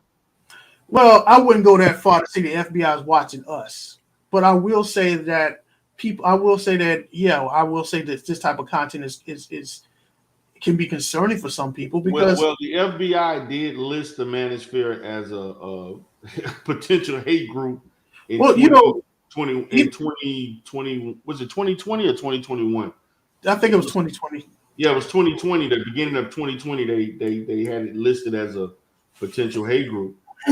Yeah, but part of that was because of the white Manosphere. That wasn't, that wasn't just part. They're not looking at this as being a separate entity. They're looking at all this shit as the same. Well, it's easy to look at the same if you want to prosecute certain type of people. Right. Oh, here's the problem. Here's the real problem. You got to understand, dude. I mean, I remember Black people are always going to be a target until you've actually learned how to have power. Until you see the purpose of power. You're always going to be a target.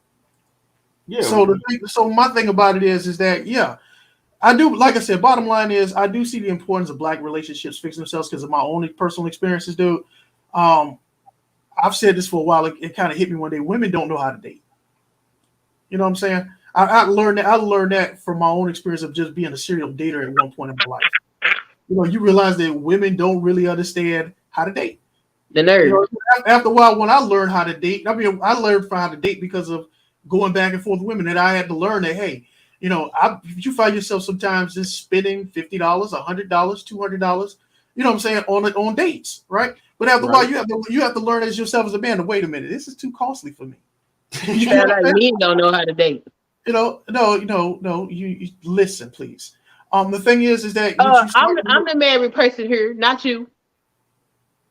Anyway, so the point that I was trying to do, I know you crackly queen. I'll get back with you later on that one.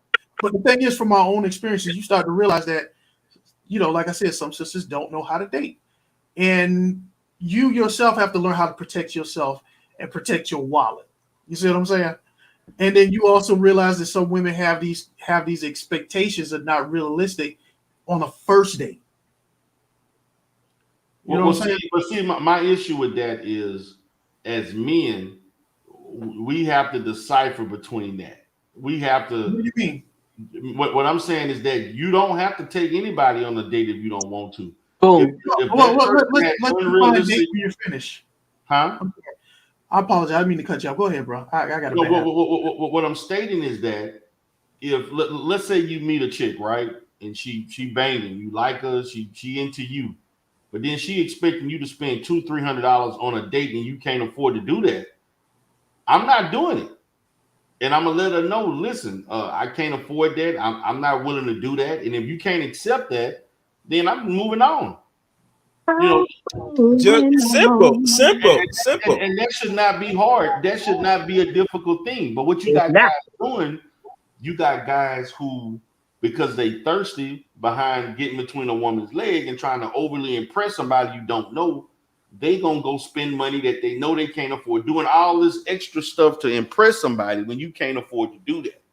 To me, I'm about, listen, it's okay if that person don't fit what you looking for, or they got these just because somebody has a lot of unrealistic expectations, don't mean you have to be a part of that to make it realistic. You can say, I'm not trying to do that. Look, I make $35,000 a year. Mm-hmm. I'm a good dude. I'm trying to get this certification, whatever. This is where I'm at. If you can't accept that, okay, well, I'm moving on to a woman who can. But see, I'll give you an example of what I mean by unrealistic expectations. Go ahead. When you go on date 3 or date 2, right?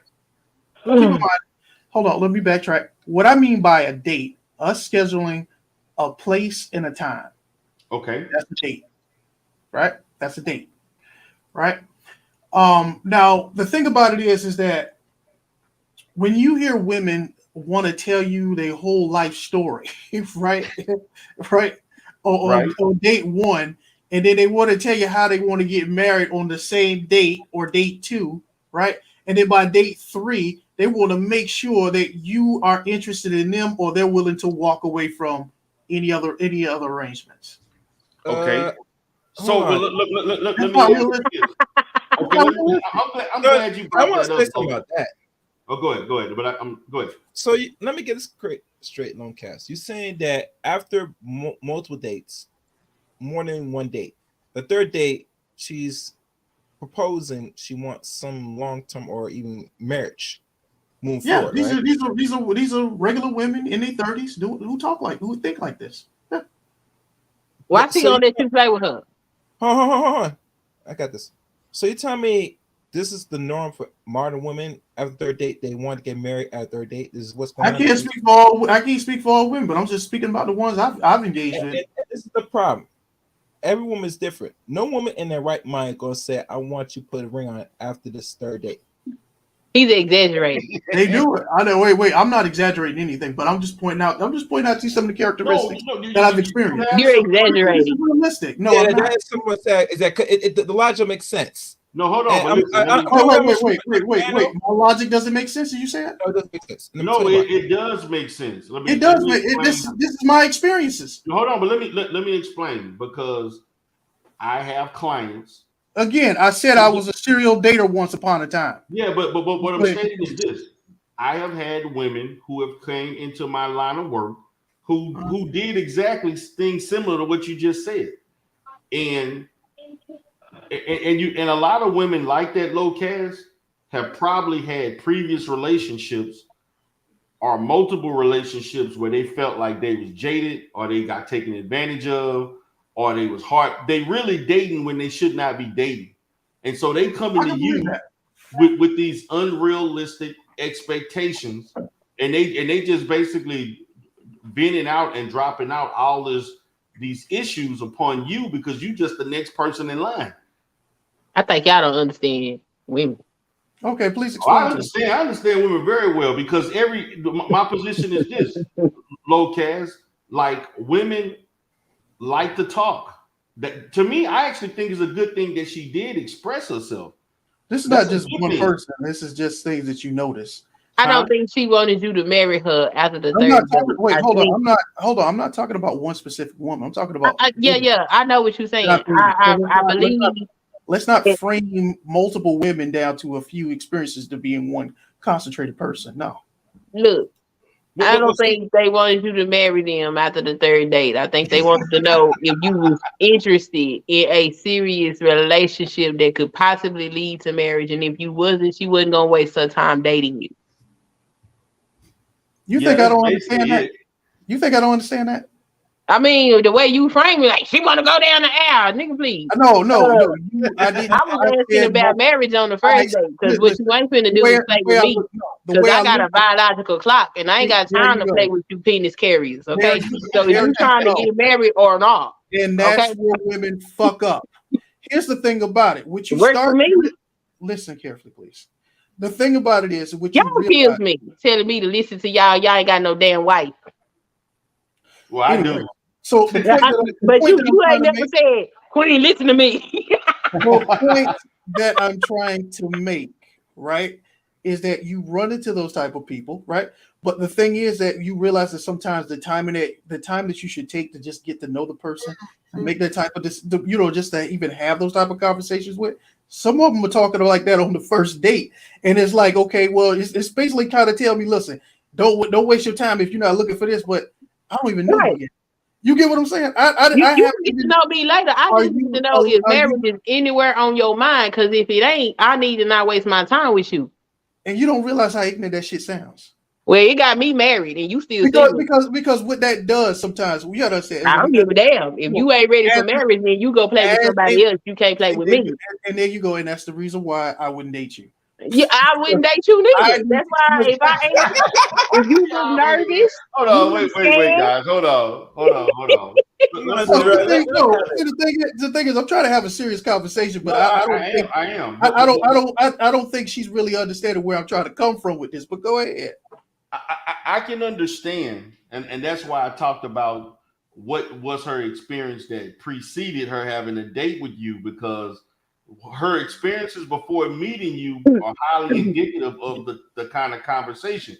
I'm gonna be honest with you, Locaz. A lot of women, if they have been dumped or they've been played around with, there's a lot of. I'm just gonna speak with black women.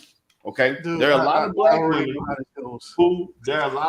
women who are tired of the BS, and they don't want to go through some shit that happened to them 3, 4, 5 months ago that happened 2 or 3 times. So they're going to ask you blunt questions as a way of preventing themselves from going through a lot of scenarios that they want to avoid.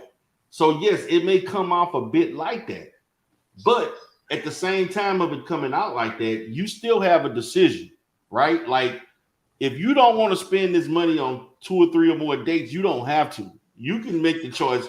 The ball is still in your court whether or not you should go on these dates. What I would encourage you to do is have more phone conversations. Boom. To get that out the way, so that when you go on the dates, you can get to know each other. There's more of an understanding. That's what I pretty much reinforce now. Because there are women who play games just like men play games. There are women who they want to hurry up and jump. Like, I've seen people hurry up and jump in a relationship and live with each other in 1 month because they want to play house. So I get what you're saying, but there's also a level of where you still. But I still don't understand how I don't see how I got framed into this box when I was just trying to give just try to take the gist of multiple situations and just put them out there as one thing. But my point was that I started realizing that women do not know how to date. That was the point I was trying to make. And the thing is that sometimes as a person, you realize that, listen, you're a stranger. I don't know you. You don't know what my motives are. I don't know what yours are. Get to know the person first so you can get a real feel for the person's real intentions. That's the point I was trying to make before we kind of got to talk. And I agree with that. I get what you're saying that, and that's why phone conversations. Yeah, I agree. To me, I don't encourage people to just meet one day, go on a date, and the next day. I would probably say wait at least a week, 5, and have conversations, get a feel of that person before you go on that date. I agree. Because that's kind of awkward. Let's just look at it like this. You meet somebody, you have maybe one or 2 conversations, and then you go on a date and you spend the money that you're talking about, and then you realize what the hell I didn't, who the hell I'm taking out and why I got it. I'm learning all of this stuff on the date. And I think that those phone conversations should be a precursor to what you talk about in detail on that date. So, but the reason why I bring up the date thing is because from my own experiences, I realized that even though I understand the whole background thing, yeah, you're supposed to pre-validate. You're supposed to vet that person. But when you first meet somebody, yeah, you may have a casual conversation, get a good feel for them, right? Right. But then keep in mind, at my age, at the age that I was, you're busy. You see what I'm saying? You're just busy. So sometimes when I do schedule a time that, hey, we're going to meet up on this day, yeah, I might talk to you and pass, a little bit here and there, but I'm busy. So here's my reserved time for speaking with you. Okay. You get what I'm saying? Now, don't get it wrong. I've had successful relationships, and I'm good now. But the point that I was trying to make 10 years ago, I mean, when you're going through that process of trying to find yourself a good relationship to be in, those are some of the things that you're going to go through. But that's just part of the trial and error process. Okay, so I want to challenge you on this perspective. Let's look at this from a reciprocal standpoint.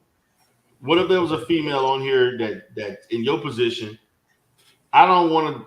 She cared less about how much money the date is. She just tired of, like, every time she went on the first date, she didn't get clear answers of your intentions. She went on the second date, it was more BS about what you really want and you not sure. Then she go on the third date and it's more of the same list and she don't have any answers. And she says men don't know how to date. How would you respond to that? I would say this here. I would have to evaluate that a little bit firsthand. But from, like I said again, from my own experience, from all, I ain't finna give you that one that easy, D.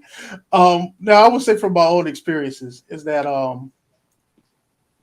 will say that even for me, it was a learning thing. That's the reason why I say you find yourself spending money doing all this other stuff, but you realize that sometimes the dates usually, like, sometimes they can just fail. You know what I'm saying? Sometimes, you may not keep up the speed with that person because this person might, they're really into you, but you're really not that into them. You know what I'm saying? But, it's a lot of going back and forth, I will say, for me. I can't speak for everybody else. But it's one of the things where you start to realize, again, from my perspective, I had to learn how to date too. You see what I'm saying? But like I said, I would say probably around about the third or fourth person, you start to really understand what it's about. And what you start to realize on the back end is that, now I remember my whole. See, this is what I'm talking about. Y'all be messing me up with this shit. Here's the thing about it. What you realize is that you do have a lot of women that don't go out as much as you think they do and are not really in all these relationships or as social as you think they are. I would agree to that to a certain extent, particularly in this day and age. So when you end up with people talking crazy shit online, part of the problem is even with women, they don't have those same experiences that they're sitting back talking and rambling about. I've heard women make complaints about dates. I can't speak for all the women, but I've seen enough women complain about things that do go on a date, and so forth. So, and their difficulties, finding the right guy or dating the right guy.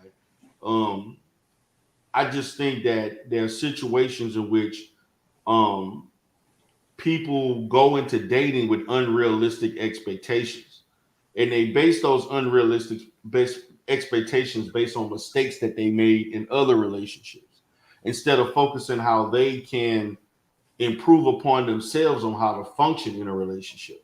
So it should not be on the basis of how somebody treated you, but how you would treat somebody. The better. I can no longer take up for women so much and try to see. I'm talking about just as far as self-improvement on both ends, whether it's a man or woman, improving in how they function. Not based on gender preference, but just on, I'm gonna be a better me in that relationship. I'm gonna be better 100% from all dynamics of who I am as a person, how I treat a person, how I converse, how I socialize, everything. Are we willing to give a person the best version of ourselves, per se? Because it's easy to say what you want out of somebody, but what you willing to give. The bottom line is you gotta learn how to. You got to learn how to screen people to see if this is something that you really see, if this is the type of person that's going to last for you, or if they're not going to last for you. I think one of the things about it is, and this is why we're having a problem, because people are trying to compare the all conversation, like, versus you, the individual. Like, some of the stuff don't work Like when people say, "Well, I want my woman to do this and do that." Okay, that's you, my nigga. But guess what? You get a woman first, and then when you get a woman, do the courting, do the dating. Nah, man. Like I want to do this, and everybody, I get people want to talk about that doom and gloom, and like BNT, why do you keep bringing that up? I'm like, well, nigga, that's all y'all been doing. That's what y'all been doing for 10 years now. Like, so how can you ask other people to actually look positive on y'all when literally this space has been founded on that of victim doom and gloom of that of a holistic relationship between people and society, like stupid shit like men don't care that woman has an education. No, motherfucker, people care about that. It's like that's some dumbass thing. Like, why would you not see? And that's how you know. I think I understood where that person was coming from, and to a certain extent, I can agree. But I will say this much: is that I will say this here: the type of degree she got and what she does per se for a living may not matter to a man who can take care of himself, or a man who has who's able to fully accommodate for a woman. That may not matter for him. You see what I'm saying? If you put it in the context of a high value man, I can get it. But for me as an average person, yeah, I definitely the bitch. I definitely the woman who has a college degree. I need you to have one. So let me say this. I need to make sure we can make we make decent enough money. Yeah, go say what you gotta say. But for Locan, see, this is what people don't understand, man. Is that when I go to meetings and different events, and I'm talking men who got six figures, seven, even I know people that are 9 figures, 100. The richest guy I know is an Arabic guy that's 100 that got over $130 million. His value. Okay. His wife is not a 10. But most of these guys that are rich and wealthy like that, their wives are actually more educated than them. Okay. And so when we say now, what I'm gonna say is this: to a man, a woman's education should be valued. It's just that women are going to value that from men a lot more than we would, because as men, like you just stated, we're looking at the fact that if I can provide for you, what you bring in from the financial standpoint is not as important. But women are looking at it from a different standpoint, because they are looking at how well you can support them. So would I say that I know for myself, when I dated my wife, I wasn't looking at how educated that was like third, fourth on the line as far as what she brought to the table with that. But I was more concerned about 2 or 3 or more things to me that were way more important. But you got to understand, when I'm looking at it from the standpoint of the Manosphere, they have a propensity to devalue that. Right. I've never looked that deeply into it. Huh? I've never looked that much into it, man. Yeah, I mean, but you're speaking from your opinion. There's an overwhelming devaluing of a woman's education, when education is part of self-improvement. Right. And so I'm gonna be honest, there's a difference between a woman with a master's degree in finance and a chick who went to a community college and got an associate's degree in accounting. There's a difference. But you understand the point is, dude, if that's what that man wants, that's what that man's gonna get. That's what he's gonna try to get. Okay, right? that's fine. I agree with that. I agree with that. Listen, and here's the thing about it. Like, that's why I said, like, when people, that's why I wish motherfuckers never would have brought up that high value dumb shit. Because motherfuckers don't even know how high people even live their life. Like, them same motherfuckers be right there in the goddamn Target and shit, literally shopping. Like, some of the people who are successful are some of the cheapest motherfuckers. I can tell you right now. Like, they're very cheap about shit. And people don't want to, and people actually don't want to adhere to that. Like I know, like, motherfucker, like, men of success like bragging off the accomplishments of their legacy and people around them. Like, oh, did you know my wife's a doctor? And literally, we have a practice. They brag off shit like that. I know. It's like a dick measuring contest. Or my son is going to this school and he's talking to this girl who's going to Clemson. What? Like, oh man, you got a good one on you. Like, that's what holistic families and relationships do. Like, not this, well, men don't care. Bullshit. Like, nobody will say, well, I got a ditchy bitch. Like, I can promise you right now, it's easy to ping out because when we start having conversations, and you know what happens? When we sit at a table and we're having conversations, we kind of look at people interestingly awkward when that person's not commenting. Hold on. Let me finish. When we're having a social conversation, a dinner or a gathering or whatever, and certain people cannot hang in that, we start to say, you know what, maybe they're not fit or maybe they need to be around us. It don't matter about your money, but you can have money. But we already see people with money, they still don't get included to all bites of the situation. They can have the money, but that doesn't mean we're going to accept you. And that's something that we're seeing with certain black men. They got money, but the women in society are still not accepting them. So the how value conversation kind of goes out the window in a sense, because if you are of a certain value, then why are you still here with those who don't have a value in society? That's a hypocrisy. You have a value, but yet you're here. Huh? Who are you specifically talking about? Well, okay, so let me say. So if a guy comes in here and says, I am a 6-figure salary man and I'm having X, Y, and Z problems, and yet they're always on panels for 8 to 9 hours, right? But then you ask them, well, why are you here? That's crazy. How is somebody you're successful, you're having problems in society? Well, you know, other women and other people choose me. So you're saying that only one group of women see you for what you are, but other groups of women don't? And that's off to me. I don't really know how to respond to that, but I will say this is that. Well, I know you don't know how to respond to that. As a man, as my own person, you know, I find things that suit my needs. Right. Okay. So therefore, I need things that is going to support my needs too. Now, I understand what some guys were saying, but if you look at it from a collective as a whole, some things as a group are true, but for an individual are false. Right. So okay. Let's look at it from the perspective of what we hear in this space. What do you think about as far as what the collective in this space wants? Do you think that those are realistic attributes that they're seeking? As a collective, I don't think anybody here wants anything but confusion. And it's just fun to listen to watch. Okay. Play it safe. I got you. I feel you there. But I agree.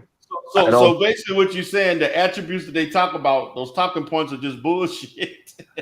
Right. Yes. That's pretty much what you said. They're full of shit. It takes a little time to dig into it and wrap your head around it. But the only logical sense you can come up with is that it's just BS. And just enjoy it for what it is. So that's what I would say that the whole time tonight. I said, look, literally do the full shit. When I about the great shit, he said, I want to get into that. No, because see, you got to understand something. Listen, at this point in my life, bro, I don't really feel like going back and forth with people. I'd rather just I'd rather do what D do. Just state my opinion, state what it is, and if you stand in front of me, talk some shit about you, be done with it.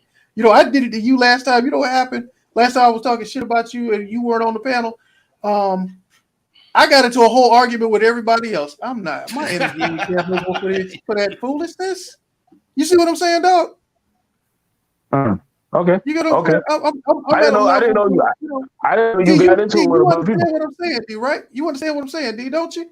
After a certain time in your life, you like, listen, I'd rather save my ass whoopings for shit that matters. Yeah, I get it. You can't pick your fights, but you don't have to fight every battle. Ain't worth fighting. Yeah. No, you're fair saying that. I can understand why you're saying that because, you know, I took the low road and one panel, never again, because I'm not going to places that cuck and pander to failed and weak black men.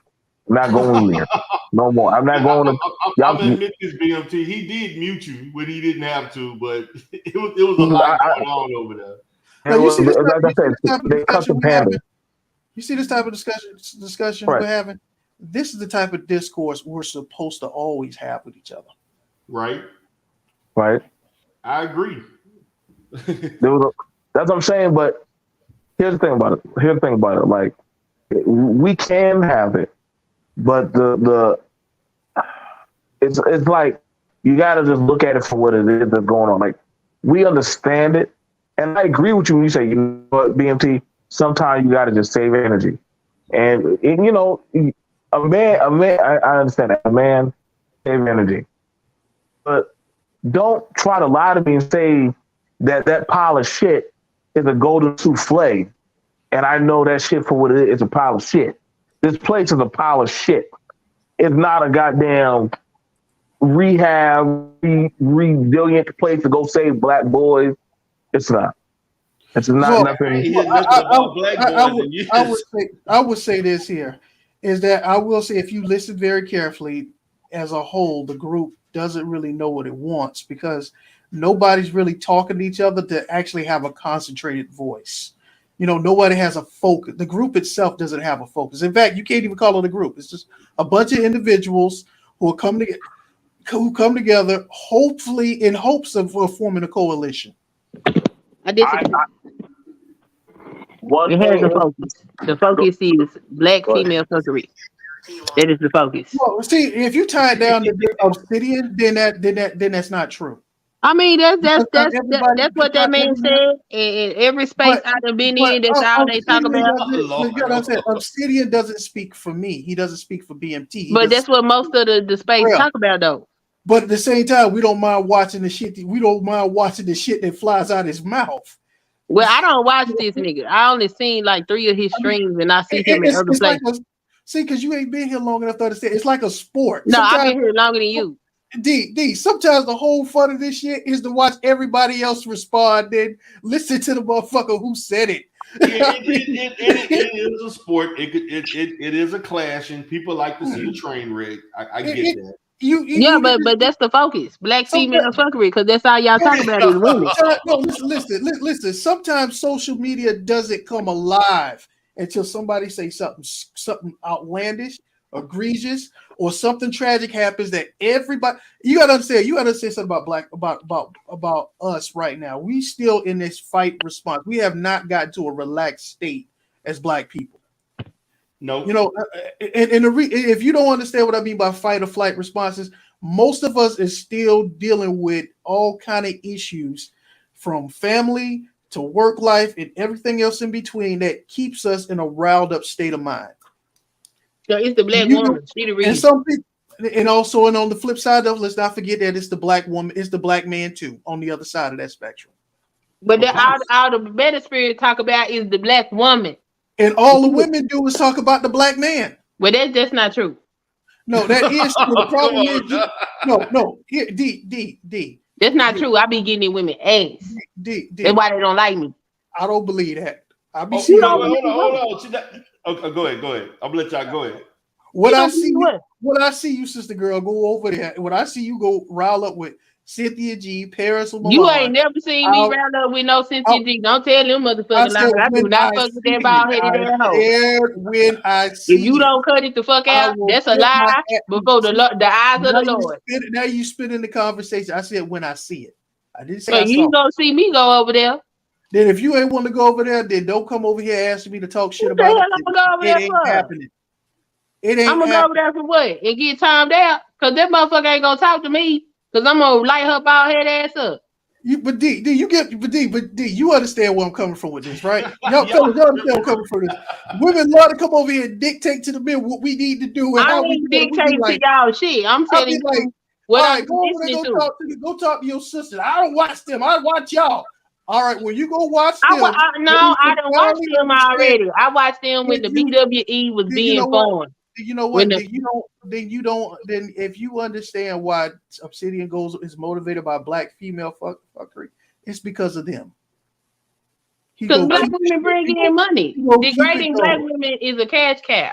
And you got black women doing the same shit and buying whole houses with that motherfucker. Well, you know what they ain't doing? Promoting no white man around as the goddamn king of the BWE. And you must not have met different characters. Yeah, they used to do that. They were the girl. What was the Carrison? Well, she had that. She had that white man. In the house looking like, what the fuck? and he said he was a nigga lover. He said, I like that nigga juice. I love this nigga juice. And I'm a nigga lover. And then it destroyed everything. You talking about that black woman that was married to that white man? That was the Swirlers. That wasn't the whole BWE. That was just one section of the BWE. Oh, now we want to minimize it. I'm not minimizing shit. That shit is crazy. That's why it's just war. No, this is what I'm saying, because this not a war. This is listen. This ain't no war. Okay, them both sides got their equivalency. They are equal to each other, and they refuse to accept it. Y'all motherfuckers is insane. Oh, now you want to go to the mountaintop and talk. No, ain't no going to the mountain. This has always been my message. Y'all don't come by and listen to me enough. I don't play with none of this shit. Y'all crazy. I agree with that. They don't support your channel enough. I agree with that. I just stay in the men's space and deal with the men. I've never been to any. I've never been to. I've been to Irene. I support. I've been to Irene's panel, and it has been a long time. I really like this. I really like Miss Sunkist. She really cool. Yeah, support her channel. Yeah, I'm going over there in a minute. They go support her channel. Like there's something like the thing about it when it comes to that when it comes to that of the women have to handle the women. Now, there are certain channels I don't mind going over to, like my homegirl Faith. Okay? Like, we've been over there, but Faith has gone like in the box seats with the females. Like, she's been in the lion's den. Yeah, she got some knockdown drag outs for trying to hold women accountable. It got ugly. Right. Really. So she goes, like, you say her name, sometimes she'll pop up, but other times they get triggered by what she said. But she also speaks very well on women and about their accountability. So she don't stop. She ain't one of these damn women that do this red pill shit. She think that's just a clown shit. But she talks about how to be a better woman series and how to be an accountable woman. But she also says, hey, y'all, don't be fucking around with these fuck boys and these loser ass men. So, and what's the viewership like over there? What's the viewership? It's pretty. It's pretty good. Now, I would fluctuates from 25 to 30. Wow. I'm just intrigued to see if women are really listening to that. Hell no. She got a pretty good female following. Look, you said to me. Okay. You said to me, you new here. I am not. I've been on YouTube since 2009, probably before that, creating content. Okay. I done had my motherfucking pictures screenshotted from YouTube, posted on Facebook, because my Facebook platform was bigger than my YouTube platform. They done took screenshots of me, made memes out of me, all kind of shit. They done wished death on my babies while I was pregnant. These bitches is crazy. God, damn, these women crazy. Okay? Damn, so, really? I done been through. Nyla fucking took my breastfeeding photo and sent it out to strange men or put it on a porn site or some stupid ass shit. So I know what these hoes do. I know what they do. I know these people. Hey, like I said, well, I apologize that happened to you. Like I said, it's a sad thing that it did happen. Damn, I ain't got no words for that. I believe it. I know it. That's the I believe. I no. We believe. We don't. We're not saying we don't. I'm just sorry that it. That's why I don't go over there, because it's funny to me how her and Taz got their platform. They got talking about they defending black women, and they have done some of the most egregious shit to black women. Well, I ain't gonna say they. I'm gonna say her. That sounds. I can believe that. I can believe it. Shit is crazy. That's why I don't fuck around in certain spaces. That's why I be like, this shit is insane. Some places I ain't going. I sit on the outskirts of the Manosphere, and the only reason why I'm listening is because I heard the swirler conversation when the BWE was forming. I was there. I seen all of that crazy shit. I was there when Tommy came up. I was there for all of that. I know what the women be talking about. What I hadn't heard was the men, because I didn't even know the Manosphere had turned into. I thought it was just that damn Facebook group. I didn't know all this had happened over here on YouTube. And I was like, oh, well, let me listen to them. Yeah, yeah. But your son, kids, you was the only married woman up in there. The only one. The only married woman in there. What you know about what you talking about? You don't know nothing. I ain't say nothing to none of them. I say nothing to none of their ass. I was on my own page talking my own shit, and they didn't like what the fuck I had to say because they be doing dumb shit. Like, all right, so what is BWE? I don't know. This is the first time. BWE. That's the Black Woman's Empowerment. So over there, you had the swirl. Isn't that called feminism? No. Now here's the thing about it. And I'm trying to understand. I don't think Black people even know what feminism is, because the feminism that they talk about versus that of women's suffrage are two right. And I'm like, wait a second. So nigga, what? And that's ain't calling you that. But I'm like, some people don't know what actual women's suffrage is. Like a woman saying, "Hey, I want fair pay. Like I don't want no damn $3 an hour or some stupid shit." Like that was stuff being done to our women. Like they, you know what I'm saying? They didn't have good work environment or healthy work environment. Like I have there was a place that literally the girl, she didn't have a place to breastfeed. You know they're supposed to be they're supposed to allow them to properly breastfeed. Now the thing about it was some people are like, that's not a big deal. But that is a big deal. The woman can't properly breastfeed. Right. Yeah, that's a problem. So those are things that people did the actual research and actually looked into that, or them talking about, hey, like certain unhealthy health environments or things happening in the workspace. Like my grandma told me how dudes used to like walk by them and smack them on the ass and say, good job, sweet cheeks. Now, how would you feel as a married man, you knowing that your woman is being smacked on the ass while she's trying to work and say, good job, sweet cheeks? That's why they got certain things set up for them or like, you know what I'm saying? But I can understand, not saying none of the men want to say, you know what, somebody just special, so I guess I'm going to have to go there and put my hands on them.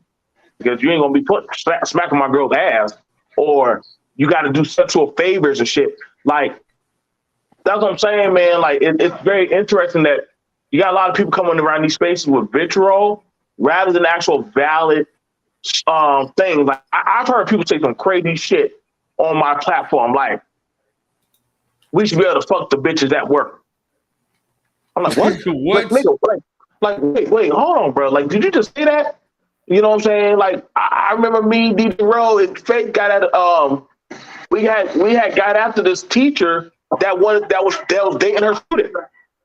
Yep. And mind you, some people thought that was funny. I didn't see nothing funny about it. But you do have women that don't want to hold women like that accountable. You have people who don't want to hold those type of women accountable. And I'm like, no. And you have women that will defend it, like the fuck girls that they are, and say, well, men do it. We're not talking about the men. We're talking about this teacher that is dating a fucking student. Like, let's stay on that topic right now. Like, let's not, I don't like when we're addressing one situation, then they'll say, well, men do it. Well, women do it. No, we're talking about this right here. Stay on the fucking topic. We'll get back to that. But right now we need to address this. That's why that's the cop-out. That's the cop-out deal. Like, motherfuckers don't actually keep it, they don't actually keep it 100 with the actual accountability. You know what I'm saying? Like, it's like, if you call out one thing, then they'll say, well, women do it. That's why whenever you talk to the men about certain shit, you know what I'm saying? Then what do they start saying? Well, women get housing vouchers. Nigga, come on, bro. You can go apply for it too. You do know that, right? I can go take it to my uncle right now in Boston. This nigga know how to get you in Section 8 within a week. Like, it's like, I don't know, man. I think that's the problem. The men wanted to beat the women so bad that now it's all or nothing. Like, don't you notice that? Like, now they're acting like the women. They're doing a lot of petty catty exactly shit. What they doing. Shit. Acting just like the women. crying Let me and show the receipts. You know that's something that women actually say, receipts? all that catty behavior. Yeah, oh yeah. Oh yeah. Like just think about it. Who holds on to receipts of a screenshot for years, for a year and some change? Who does that? Yeah, that's You gotta crazy. think, you gotta think just how psychologically fucked up that person is. That's right, man. I hear you on that. So, well, guys, I'm about to go ahead and wrap this one up. So, any last words? I'm gonna start with Miss Queen because I know she's about to go live. Any last words, Queen? You definitely brought the heat today. Yeah, she did. Thanks for having me up. All right, Queen. It was good to hear you. I'll come by your platform. Drop the link. All right. See y'all later. All right, baby. All right, man. Lowcast, man. Good to see. I like to see new faces popping in, man. So good to see you come in, man. Come back. You can always chop it up with me. You know, I'm respect. Yeah. We ain't got to yell and scream and curse at each other and everything. So, you know, what's your last words, brother? I want to say, D, thanks for having me on here for the night, man. Actually, I'm already on the other live stream, so you definitely get a shout out on both platforms. All right, player. If you don't mind, if you want to allow other people want to participate, it'd be great. But D, thanks for having me on, man. I'll be back in the future, bro. All right, man. Appreciate it. Love to have you over here. That's the link you put in the prayer chat. Lone cast. Yeah. Hey, Chaos Reign, look, I want y'all to look at that trans Black Pill is going into. Go look at it. No, Go I look at what it's become. see it. I gotta watch it. I gotta make time to watch this one. Yep. You know. So I find it interesting that they talked about a queer eye, and now this shit already it's dropping now. So things are happening for a reason. I'm gonna say real quick. Lowcast, thank you. For definitely, I like when people hold me accountable. I think we all should. That's one of the things why I respect my brother D. Darrell and Chaos Reign and different other men and women in this space when they hold my feet to the fire, as they should. But this is, and sadly, some people do not want to be held to a certain standard. They want to be able to do whatever but hold other people to a standard. That's why this place ain't worth a fuck. And so it just ain't. It's just not. Like I said, these dudes worry about hoes, but they want to get hoes.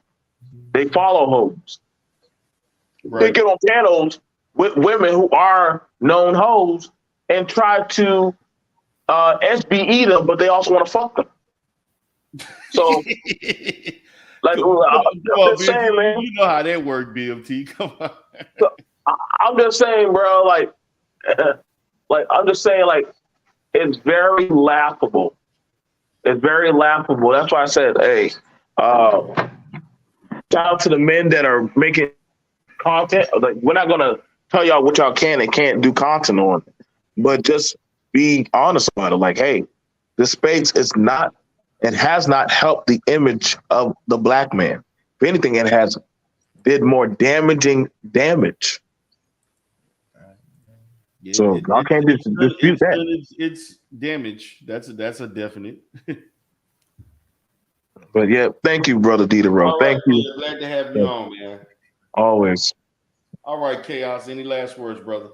Shit. What can I say about this, man? It was a good live, man. I'm glad to see Sunkiss and Lowcast. They really, I like to see different faces come in. Yeah, man. I didn't think you were gonna lie, man. I was gonna do something, but he kind of sponged that. Yeah, man. I'm doing more content on this channel because I'm not in the Umar sector no more. So I'm not. Okay. You're not gonna see me do. I'm not splitting time between that sector and this. I'm out of there, man. I'm done with this. It's funny you mentioned Dr. Omar saw upload on one of his channels about what these president and vice president want to see be done with Africa with the so-called weirdos that are sexually confused. And one of the things he was calling out people that are hustlers, and saying that it's not progressive. And I think to myself, to the good doctor, Well, the good doctor, your school is not really up and running. Right. That's my check. I'm not sure why people listen to other people that's doing contour. And don't get me wrong, if you make your money on speech and arrangement, but that's not changed nothing for black people. He even said himself that black people should not be getting the reparations. Yeah, I heard that dumbass shit he said. Cause he feels that they're gonna be spending it right back to him. And I'm thinking you have almost 50 million Americans that's black in this country. Not all 50 million are going to take whatever was rightfully theirs, whether it is land, money, gold, whatever, and it's going to spend it off like that. One thing, this is why I'm telling black people personally, they gotta get away these arguments when people talk about what black people do with money. It's like, do you question when non-black people get a check or what is repaired for years on years and still get? Do you question that shit? Nope. So why the fuck are you questioning black fucking people? It seemed to me that black people, in my mind, they want to be feed by parasites. But the parasites suck your blood and take everything from you and will not stop. So don't give me that bullshit that you're rightfully what's yours. You're delusional at this point. And I would tell them personally, any person say that, I would tell them cut them off. I'm at the point now, I tell black people, anytime you see you, any black person, any nigga say you should not get it because what you're going to do with your fucking money or whatever you're going to get if it's rightfully yours, cut them off. That end the argument. Right. Because they don't serve no purpose. That's it. All right, player. Well, this is Coach D. Darrell Spears. I'm out. Y'all have a great day. Peace. Take care, everybody. Catch me on live.